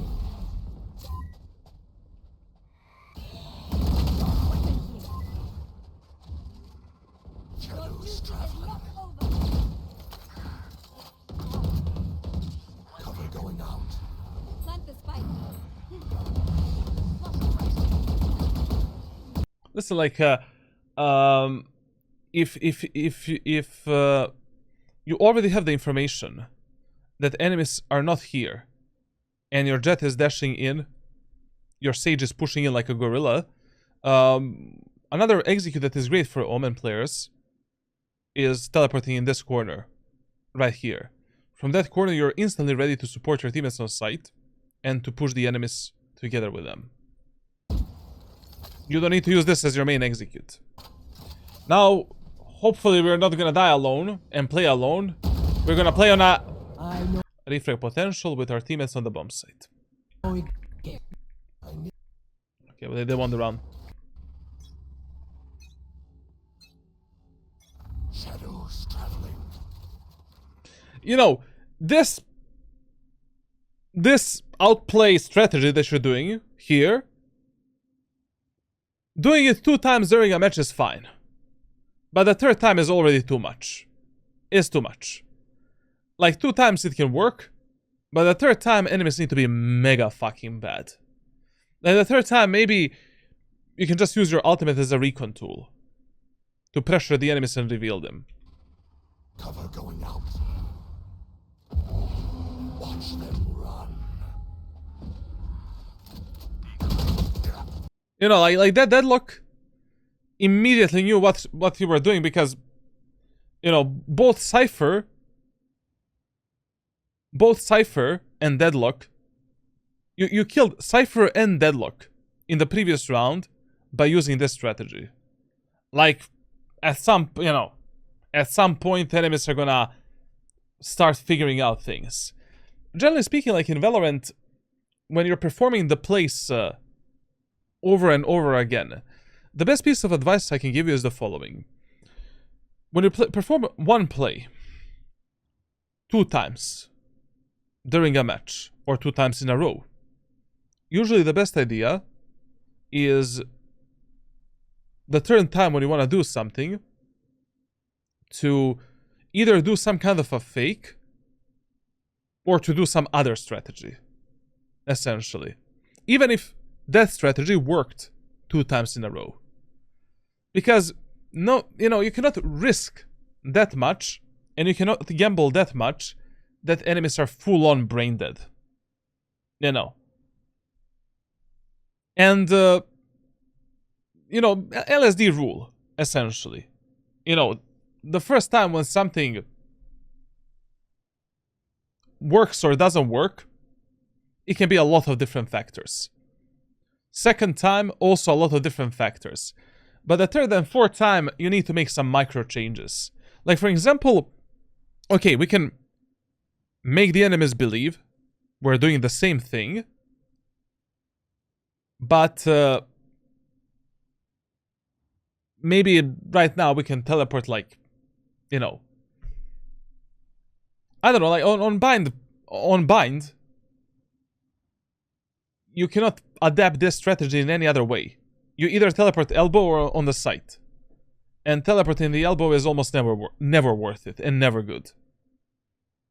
So here, like, you should have just, you know, because you already did this play 2 times and you won the 2 rounds because of it. Just, you know, use default smokes, paranoia, use the ultimate as a recon tool on top of in the bomb site. Reveal the enemies, push in with your teammates, and that's it. So yeah. How do we end this match? We lost this round. I mean, our teammates lost it because we're not alive. On defense, in the overtime, I would definitely gamble on the B site on bind. But in this match here, I would play on the A site right now. Why on the A side? Because enemies won every fucking round on A side that they won on the attacker's side. So we should play A right now. Enemies are pushing A. We made a crucial mistake. That's why reading the enemies is very important. If you want to have higher chances of winning the overtimes, you need to read what is happening in the regular part of the match. Like, chances that enemies are going to go A in this overtime, over 80%. Because they probably felt more confident going A side. Now you're here 3v3 retake. We should be clearing these angles. Like, once again, you're not aware of the timings and enemies positioning. When you're moving through the lamps, please, you know, check the lamps first, then check the bench, and then focus on the lamps. Lamps again. Crosshair placement, absolutely horrible. Angle clearing, 0 points. We already talked about that multiple times. And you have the training for it. And that's gonna be the first round. Now here, you know, you notice that A site was working for you a bit more than B site in the regular part of the match. I would just do some A site execute, to be honest. Like, that is my best gamble in this overtime. In this low elo, medium elo lobby. Default setup, I would go for some aggressive play on behind the truck, on top of the truck, or for the lamps. Going across the enemy sentinel utility, and that's it. But anyways, you know, another easy kill in the regular part of this match was killing that Reyna. What Reyna was always doing is, like, on the first contact that she hears in the B long, she was just peeking with a flash. We can just play some anti-flash, like, you know, against the Reyna. The best idea is to hide here, wait for Reyna to flash. Most of the Reyna players will flash a bit wider, like this. You can jiggle peek this angle, kill the Reyna, and make a numbers advantage, for an example. We talked about this play, how you should do it, and how to perform it properly. Don't use the smokes this fast. Basically, the first smoke, like, when should you do the smokes on the B set of bind? When your teammates are crossing this line, we use the smoke for the elbow. When your teammates are crossing this line, we use the smoke for the CT. Those are the visual indicators for the smokes. If you don't have any teammates in window, then you always need to smoke window and CT and paranoid the elbow.